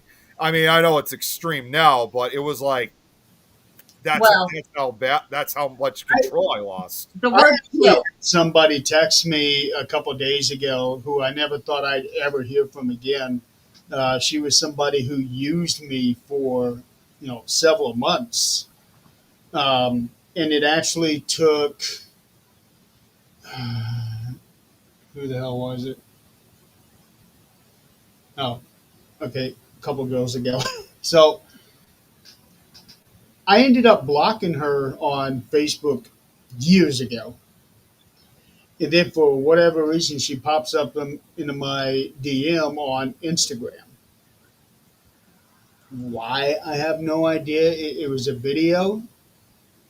Um, I didn't recognize her handle name. So I went to go take a look at it, and then when I seen that it was a video and saw her, oh, block, and that was it. Yeah, there's just some things you're not going to relive, and Yeah, it's best. You know their character. It's Yeah. best to just move on. yeah. Well, I think I wasn't going to dignify anything she had to say to me with a response of any kind. No. Well, and I think when I look back into the explosion that I had from 10 years ago, I think it was also due to the fact that, again, with everything that happened to me growing up, all these bad things that occurred, it was like almost like just a matter of time before I eventually, it was like, it's as I would call the volcano effect. It was going to eventually, I just blew my top when this occurred. And, it was almost kind of like reliving some of those bad moments from the past at that time, of course. So, and, I think I'm just glad now because I did hear where some of these people ended up, like for what they did. The guy that started it, at first I thought I was never going to get any justice out of this. It's like what Braxton said. The twin sisters, Karma. Trauma and Karma, and the Grim Reaper doesn't discriminate. Mm-hmm. I found out a few months ago that his mom had posted at first that he ended up getting some like really successful job. And I saw that, I was like, huh? That's nuts. Like, how Was is he a getting politician? Yeah, I mean, I was like, I don't remember what it was, but I was like, that's nuts. Like, good things after what he had done to me. And I know this is going to sound extreme, but it's like, this was a group, this club that I created at that time was something that I formed from high school. And I was hoping, not the paranormal club, this was a different club. And I was trying to continue on with that past high school. And the fact that they just destroyed this club, I basically called them murderers practically because they killed something that really meant a lot that I built from scratch. So when his mom was posting about this, of course, like that she was so proud of him and all this kind of stuff, I would say there was probably about a good 20 or 30 people that were cheering for him. And at that time, obviously, that broke my heart because it's like, to me, this guy was a killer. But I found out. That's the thing. There's been numerous cases where sometimes the biggest bullies in school, they end up becoming very successful business people. But there is a reason they become successful business people because they take the bully to that point Mm-hmm. and they bully their way into being. That's why I said politician. Yeah, I mean, to me, it's like, well, at the time, obviously, because it happened a few months after this incident, I just thought that is just so not fair. Because it's like I got just like all these other incidents, there was no justice. Like I didn't get anything out of this, but I found out a few years later. It sounds like to me his parents were not putting up. That same guy that started, sounds like his parents were no longer going to put up with his bullshit. So he's no longer living with them, and it sounds like to me they've disowned him ever since. So I thought to myself, like what Braxton said, the Grim Reaper finally arrived and took care of it for me. Well, and he probably got too big for his britches at home too. I met with that family like 2 years later. Ironically enough, it's actually somebody we know. I'm not going to say who it is, though, of course. But I saw him 2 years later at a Paracon, and I spoke with his sister, which unlike Kim and his brother, she was born a decade, later. So she was still like in her preteens at that time. But so she was still just a kid.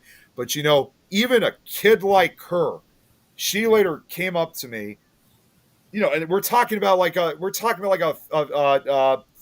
14, 15-year-old here. Even she knew, because she heard about what happened. Even she knew what her brother did to me was wrong.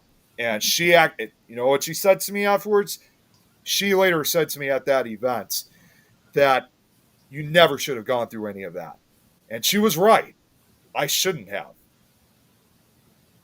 No, you shouldn't have, but that is life lessons that we all have to learn. Yep. And we need to learn. If we live this little rosy path, we're going to be stupid the rest of our lives. You learned a valuable lesson that day.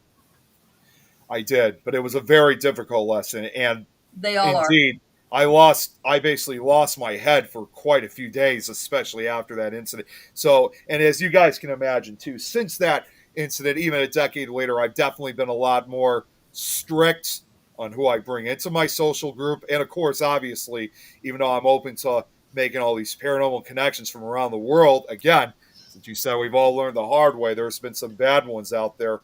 And I choose the ones that definitely are the most trusted. And That's why I don't socialize anymore. I really don't. I don't either. Yeah, because honestly, I don't give a shit. Now, I have my friends and I know who they are.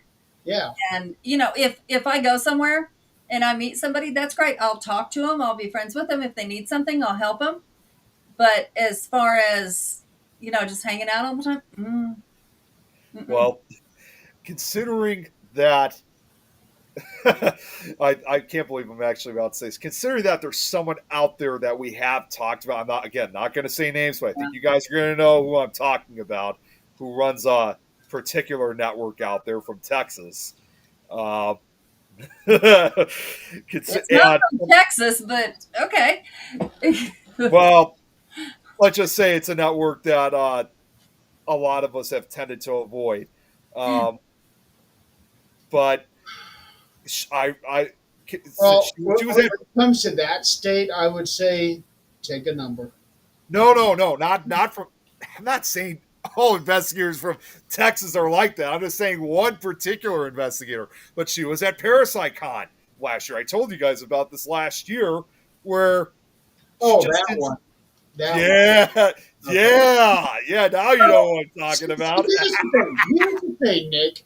When I think of investigators from Texas, and I think of the people that have done us wrong, there's more than one person from Texas or right there by Texas that have done us wrong. That's done me wrong. That's done you wrong. That's done Adrian wrong. And it's not always the same people. Yep. And you know what? Half the time I don't remember their names because they're just about that important. What I'm just simply trying to say, they exist. Yeah. What I'm just trying to simply say is the bottom line is that, she basically treated me like shit, last year, just maybe a simple hi and shake hands, but that was it. But honestly, I could care less the way how she was treating me. And even if she didn't post the picture of us with the Booth brothers, because you know what? There were plenty of other investigators, including the Booth brothers, that I was able to socialize with and get along with just fine. So, it's like, okay, you don't want to get along with me? Fine. I got all these other people. And if you guys saw the post when I made the announcement of going to ParasiteCon this I was weekend. telling her about that before you hopped on. What's that? I was telling her about that before you hopped on. Oh, really? Yeah. And you saw, yes, I tagged a lot, but that was mainly to notify those that were. I told her that too, that you tagged 99 people. Yeah, there's a lot going out to it, but yeah, it was to notify that I was confirming of going, and either way, still you saw there's a lot of investigators that are really looking forward to seeing of wanting to see me at this thing. Oh, I didn't even see the responses. I think when Oh, I saw it, you had I didn't just either. posted it. yeah, there was a lot of response. There was a lot more Here, than I anticipated, and of course, not all of them came from those that I tagged. Also, others outside the tagging. here's the thing: you're looking at this all wrong, and how I know you're looking at this all wrong is your wording. You said Worded? yes. You said these investigators are looking forward to meeting you or seeing you. No, it doesn't matter what they're looking forward to. What matters is what you are looking forward to. What is it? Who is it you want to see? Yeah. You're not going up there some famous thing No, and I'm going up not, there. and nor do I ever encourage that. No, no. Right. So it's who you want to see. Who do you Yes. want to meet with, and who do you want to see? Yeah, I mean, you got you pinpoint. You That's basically exactly right. pinpointed. Yeah, you're right. Yeah, yeah, they absolutely, and that's why my circle is small. Now, anybody who wants to message and talk to me, I do. And if they end up becoming a friend, that's great. But, I never think the worst of somebody. I let them show me. And if they show me, yeah, I'm going to believe it. And then they're just an acquaintance and we're okay. And you just stay there and you can never fuck me over. We're good.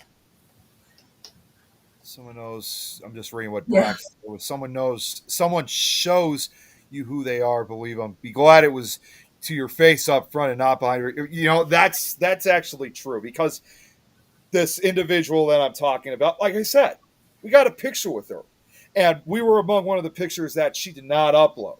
So, but honestly, because I've already heard a number of bad things about her to begin with, I honestly didn't care. I really didn't. It didn't bother. Didn't think twice afterwards. Well, those kinds of things just really, you go for the reason of going, and you go for the reason of seeing the people you want to see and your Yeah, friends and the experience you're going to have. Anything past that is just a bonus. That's all. like I could tell you guys right now. I mean, for Parasite Con, it's unfortunate they don't. This there's one thing they don't do. This is the one thing they don't do, like Michigan did. But there's not. They don't have an after party like the Michigan. You Although, don't need an after party. well, no. What I was gonna. Well, I You always like can't to do. even show your ass up to the before party, let alone an after. Well, I will tell you this: they do have a VIP party, which is going to happen tomorrow night, but it's not even worth going to for two reasons. One, it's not even like at a bar, so it's not like they have karaoke that we can perform at. It's Well, like that's at no a fun. what's that? That's no fun. Yeah, I know. It's not even there. It's like I think last year they had it like at like a banquet hall or something like that, and it was essentially just standing around talking, and that was it. It's like I could do that at the Paracon itself. Right. I don't need to go to something like that. Right. So, Now, there's nothing better than singing Ghostbusters with all the mediums. did I ever tell you, by the way, that I remember a few years again at Michigan Paracon, we had John Zaffis at that, and we did this again last year too.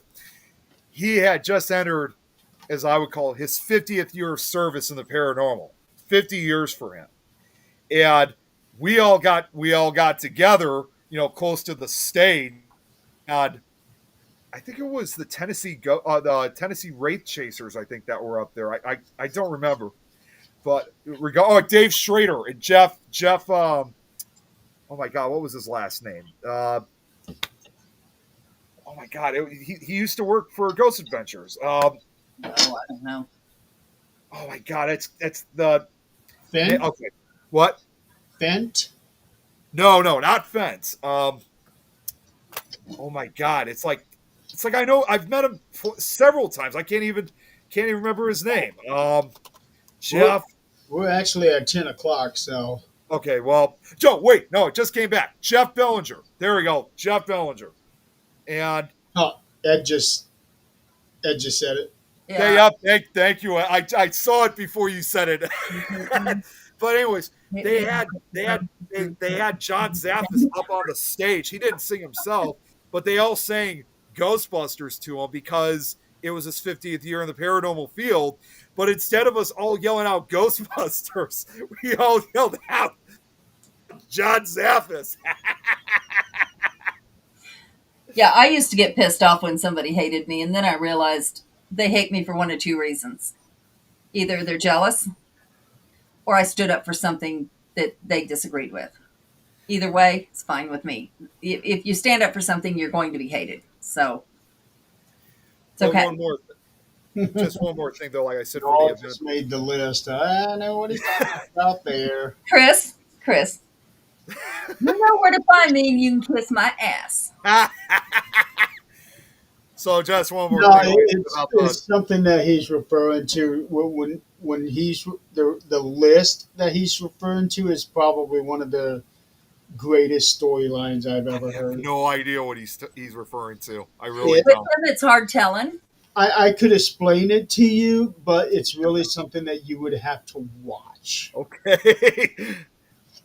It's But yeah, entertaining. for Parasite Economy, yeah, they have the VIP party, and and the price to even be part of the VIP party is like insane. It's like $120 per person Because they added VIP on it. for the VIP, but still, and it doesn't even go for that long. And the only other thing that's happening also at Parasite Con is obviously the investigation that's going to follow at OSR on Saturday night, which the price for that alone is $230. And it only goes like between 8:30 p.m. and 2:30 a.m. So, and there's no guarantee because it's the big name investigations. There's no guarantee they're even going to stay for it. Because when we were there last year, Mike Ricksecker and Brian J. Cano, they ended up leaving a little bit after 1 o'clock in the morning. Oh, yeah. So, Yeah. I mean, the event is definitely worth it, the con itself, but to go to the VIP party and the investigation, knowing how expensive they are, not to mention how many people are going to be at the investigation, too much interference, it's just not even worth it. We're not going to spend our money like that for something that's just not going to go so well. Well, I'm looking at the investigation ticket price, $229 a person. $230.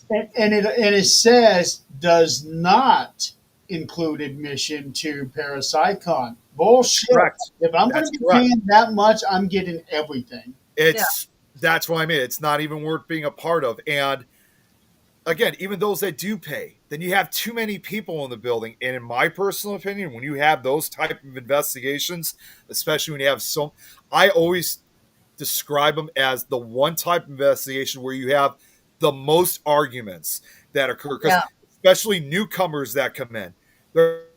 I heard this or saw this, that's paranormal. No, it was because this, and then all of a sudden you start having these arguments. It ruins the investigation. Or even different people's investigating techniques. They're right. They're the only ones right. I don't join in any of that stuff. I was on Greg's show Monday, and we were actually talking about these open investigations with celebrities, and I told him, and he agreed, Debbie agreed, that these celebrity investigations are not investigations at all. It's basically just a performance. Yeah. That's all it is. We got lucky. We were lucky. With Mustafa, we got an investigation. Yes. Well, and Mike, but at the same time, Mustafa was only just with one group because we put everybody together. Right. And even the group that didn't have Mustafa in it, there was 30 people there. Yep. They were still huge groups. You can't investigate with 30 people.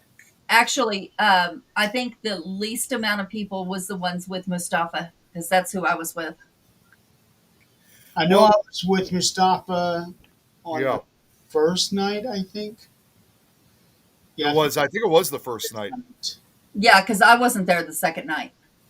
And like I was just saying, like even with someone like Mike Ricksecker, like Tom and I, Tom and I have had a number of opportunities to actually investigate with him because he's supposed to be like part of the big names, but Tom and I have been able to do it at least a good 3, 4, 5 times at least, and of course one of those even included being interviewed for his documentary series, The Shadow Dimension, which in case any of you guys want to watch, check it out. It's an 8-part, I think it's like a 6 or 8 part series that Mike made. He made 2 seasons of it a few years ago. You could find that series on Tubi. And that was, in fact, when we got interviewed, that was one of the very few investigations that we did. COVID. We had to go to Ohio for that too. But we had the opportunity to investigate. Bottom line is, we've had the opportunity for investigating with Mike. And after what we've experienced, with him, and he's also written, we've also written he's written a story in a book involving us in the investigation. That was a true investigation right there. It was not for performance. And I get what everyone else is saying, that they don't have time for the cons. The cons are not bad. They're actually a lot of fun, because you get to socialize. It's like I said, it's the investigation that follows that's just not worth being a part of. Yeah. I like our little groups that we go investigating with. We don't have to worry about who's faking what, who's doing Yes. what. I do enjoy going out and socializing at the events and things like that. But as far as investigating, No, I'm looking at the premier package for For Parapsychon. okay, Jill, what is that? Wait, Joe sent something to you? Yeah, he's going somewhere, but I have never heard of Hogdad. Oh, Hodag. That's it's hard to say if like Joe's going to have to. This is one of the few times that Joe may have to step in for it. It's hard to say if this is like an actual cryptid that people have seen, because Oh, there was supposedly like a corpse that was discovered, I think, like back in the 1890s of a supposed oh, Hodag, as they call it, oh, and it's like this. it sounded like a motorcycle event. It kind of does. It really does. I thought it was Hogdad or something. No, it's Hodag, and Okay. I supposedly there are people who said they've seen this creature too, but I have not actually came across like any real accounts. And the pictures that were taken back of the supposed Hodag in the 1890s, I think it was like 1897, they later turned out to be fake. Okay. Well, Now, just like a chupacabra. Yeah, it's like a chupacabra like creature, Probably but a as far mangy as wolf. as far as I know, I've never actually heard of any like reports, encounters, or sightings of this actual creature. I mean, maybe at some point when I have an opportunity, I'll actually look, but right now, I've never really heard of any actual reports of it. I'll have now to- I am looking at this premier package for Parapsychon. It's $410. You get the 2 days admission. You get the celebrity investigation. You get the kickoff party, and then for an extra $10, you get preferred seating and speakers, priority entrance. You get a T-shirt, a souvenir coin, Yep. a souvenir program. The whole package. Yeah. So, and it's a $478 deal. You pay only $410, and honestly, you're still overpaying. Yeah, No, you really I are. did not pay 400 and anything No for way. any reason. Braxton, she is one of my favorite singers, Oh actually. yes, I was going to But answer that too. I know exactly the Hurricane Mills plantation. Yep. I don't, but I'm going to look into it. Loretta Lynn, long story short, is in fact I'll have to send this to you, Adrian. Okay. And in fact, she actually hosted one of the old paranormal documentaries over 25 years ago, back in 1999, on the Travel Channel, and that video, thankfully, is still up on YouTube. So if you want to check it, she talks about the plantation. So what I'll do is when I get off after this, I'll send it to you so you can check it out. Okay. Yeah. Because But I know, is that I still know- around? I think the plantation is still around, but of course, I know Loretta Lynn did pass away about a year or two ago, I think. And I don't know if you guys ever heard. Did you ever hear that song? She did a song, not really intentionally supposed to be like a actual association with the plantation, but it is now. She did a song, recorded a song back in 1964, ironically called "This Haunted House." Did you guys ever hear that song before? Or? Yes. Oh, but I found it. It's a good song, and I mean, yes, it's labeled a Halloween song too now because of the story about it, but it's been associated with the plantation ever since, and it was supposed to be revolving around who was that other country singer that she was friends with. Was it She Reba was McEntire? one of them. Reba It McEntire was was friends. she passed away the year before in 1963. Who was it that? Oh my God, who? Oh, Patsy Cline. Patsy Cline. Oh, I cannot do Patsy Cline. That Why not? whistling, I cannot do that whining and wait. Mm-mm. Well, she was good friends with Patsy Cline, and when she died, Loretta Lynn Larry explained that she wrote that song like within just like a small period, and that song was originally intended for Patsy Cline when she passed away because again she was Oh. good friends with her. I wonder. I'm going to have to look into that and see if that's something that like they allow tours or what's going on. I actually was hoping, Loretta's husband is the one who wrote that song. you're right. You're right. Yeah, I was Yeah, actually Patsy hoping. died in a plane crash. Um, and I remember there was a story about Loretta Lynn and Patsy Cline. She gave her a dress or something to that effect. I don't remember the whole story, but That's right. yeah. Rex.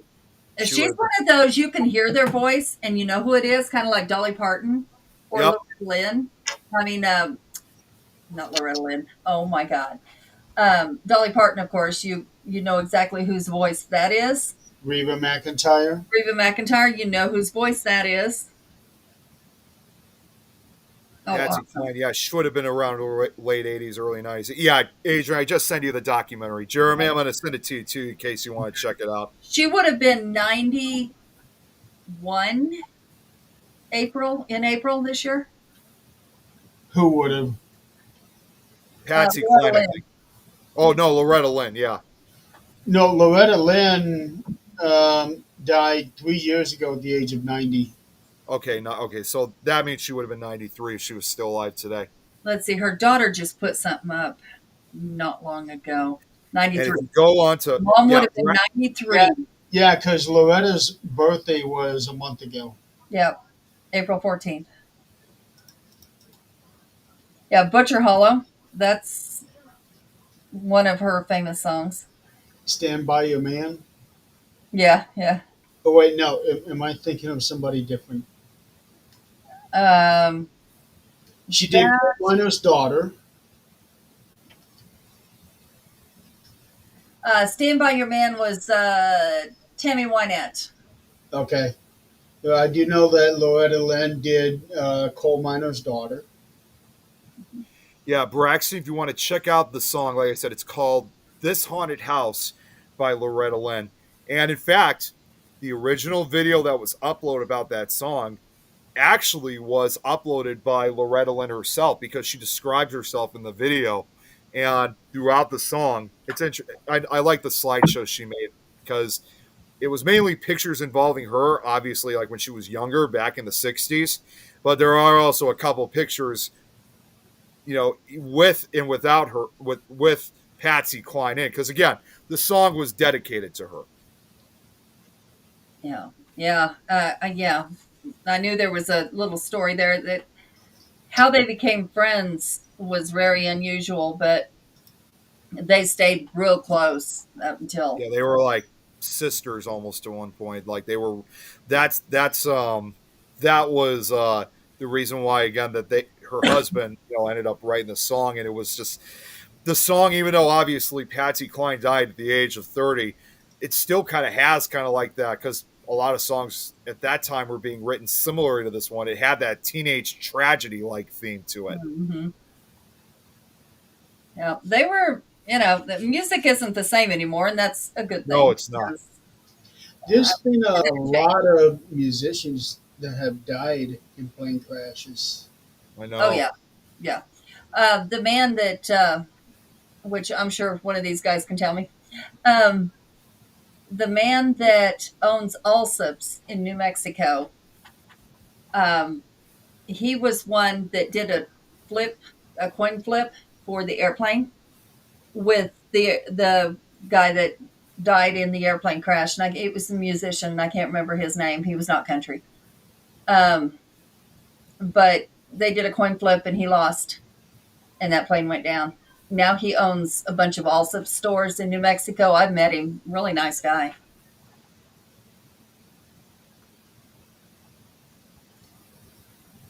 Jeez. I was just looking something else up too. I mean, not a musician, but actually a film director. And I mean, obviously, I'm not going to get into too much of it because I know we got to end, so I'll make this short. This is actually something more for Fear fans, but I'll still talk about. There was a guy that I can't remember who his name was, but in 1976, he made this movie that it was almost like a forerunner to like what would eventually be his death. He made this movie that was, well, the movie was originally filmed in 1971. It was called Slaughter, I think, originally, but they ended up they added some scenes in 76, and it became a movie obviously called Snuff. It was supposed to be based on the urban legend of snuff movies, and obviously it wasn't. And it was made down in South America, as a matter of fact. And less than like a year later, that same director that made that movie, it wasn't a plane crash, but it was like he and a few other people were about to get on a helicopter, and the helicopter just like malfunctioned, and the what do you call those things that The the blades, things that what the rotor blades. yeah, the rotor blades.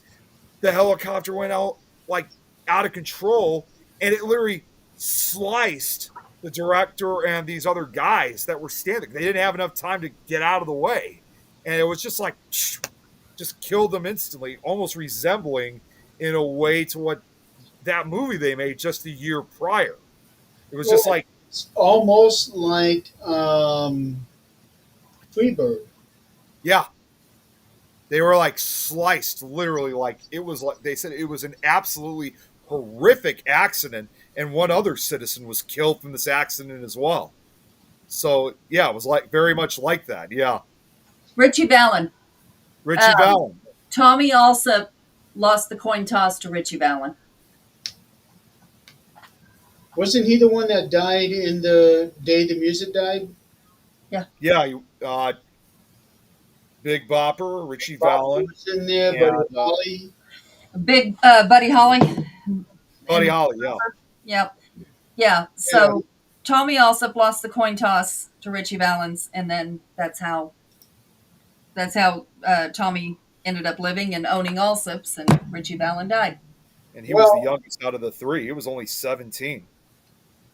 Waylon Jennings, I think, was supposed to be on that plane too. Hmm. And he was doing a little banner with one of the guys.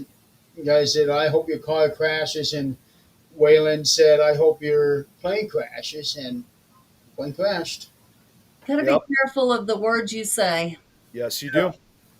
Well, who would have ever thought? Yeah, really. Yeah.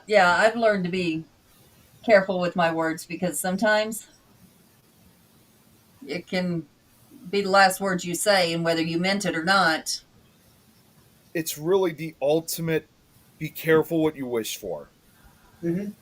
Yeah, well, you're the one's got to live with what you said. They don't Yeah. care. Even if he wasn't really wishing for that, No. just the knowledge that he actually said it, Yeah. I'm He's sure. gotta live with it. So I would Yeah, it is. about that song. Now that I didn't know about that song until you mentioned it. This haunted house. Yeah, so I will definitely be looking that up. I want to listen to it. And that song, undoubtedly, I mean, when you watch the documentary, that song plays immediately right at the beginning.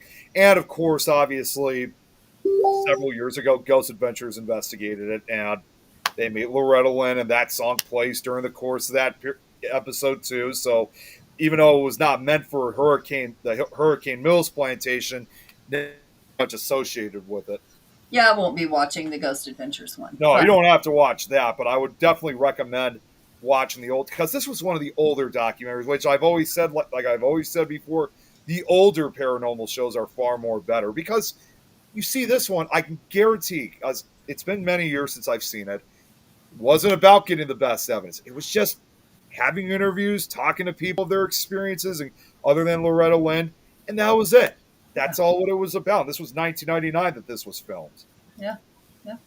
And what time are you supposed to leave in the morning? So because there's nothing really going on tomorrow other than the VIP party, we don't have to be in a rush. So we're probably going to leave probably around 10 or 11 o'clock tomorrow morning. And by the time we get there, the sun will be setting, but it shouldn't be no more than 6 or 7 o'clock in the evening. It won't be set at that point. But doesn't that mean you should probably get the last minute stuff together and get yourself in bed? Yeah. I already got the stuff taken care of. No, you're going to walk back Tell up because and you go, were oh, gonna my be gosh. late. Wait. Sorry, what was that? Shreveport. We could- Yeah, let me know. I was there in Shreveport. I like this. The other thing too, area.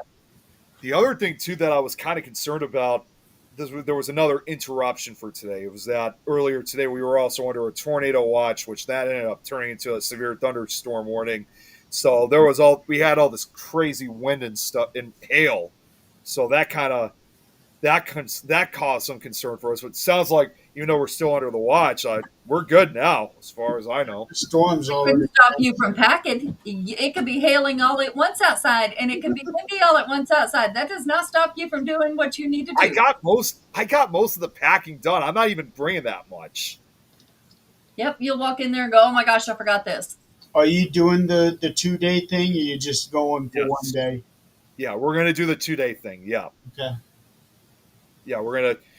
Obviously, we're not on Sunday.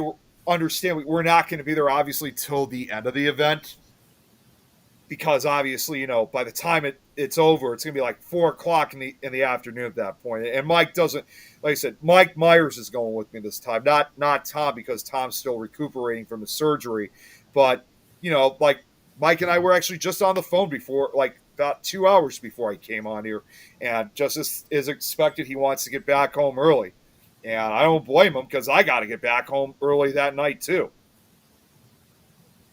All right. Well, let's say bye. And Braxton, you Call need it to stay safe out of that weather. I know what that's like over there, and that's not a joke. It's Louisiana. That's weather for Louisiana. In Yeah, Louisiana, that was no joke. they got basically both the hurricanes and tornadoes. Oh, No, I'll pass on that one. all right, y'all. I'm actually going to be heading out too for a little bit. So before I go to sleep, so in case you guys see pictures, I'm telling you now before you guys say, shouldn't you be in bed? Well, hopefully we'll be getting some sleeping pictures. So Yeah. Yeah, I'm supposed to go out briefly tonight because we were going to go see the new Final Destination movie. So you'll definitely be sleeping tomorrow. Well, maybe not on the way there, but possibly the way back. You never know. no, No. you'll probably be sleeping on the way there because you always do. I rode with you, remember? Hey, yeah, I know, but hey, keep in mind, I'm also not. At least I'm not waking up very early in the morning for it. Like I said, we're not even leaving till 10 or 11 o'clock tomorrow, so I get to sleep in for a little bit. All right. Well, You might be surprised. All All right, folks, we're going to call it a night. Next week, we're going to have Nick do most of the talking because we're going to make him tell us stories of how Parasite Con went. That way, Adrian and I can stay quiet. Yeah, I'm incapable. And Yeah. hopefully, maybe next year you'll be able to come out, Jeremy, if it's on the same weekend like this year. Well, the thing is, uh, I could go this weekend, It'd be but awesome if you could. but it costs money, and I'm not going to give them my money. Yeah, I know. I know. Yeah. That's why I'm just getting the 2 day weekend pass because it's $50. That's only $50, which is manageable. Yeah, they have to pay their bill somehow because they got all of these outrageous prices for the celebrities. No, No, I'll pass. But in any case, we will have Nick um, do all the talking next week. Then I'm also going to have 13th Dimension back next week. Uh, so that's going to be a fun show. So until then, for those of you guys that are going to ParasyCon, have fun, take pictures, I will. We and definitely will. and no causing drama. Not, I'm not about drama when I go over there. Definitely not. So in the meantime, you guys have a good weekend. Have a safe weekend. Have a safe trip. And then we will see you all next week. Good night, everyone. Good night, everybody. Good night.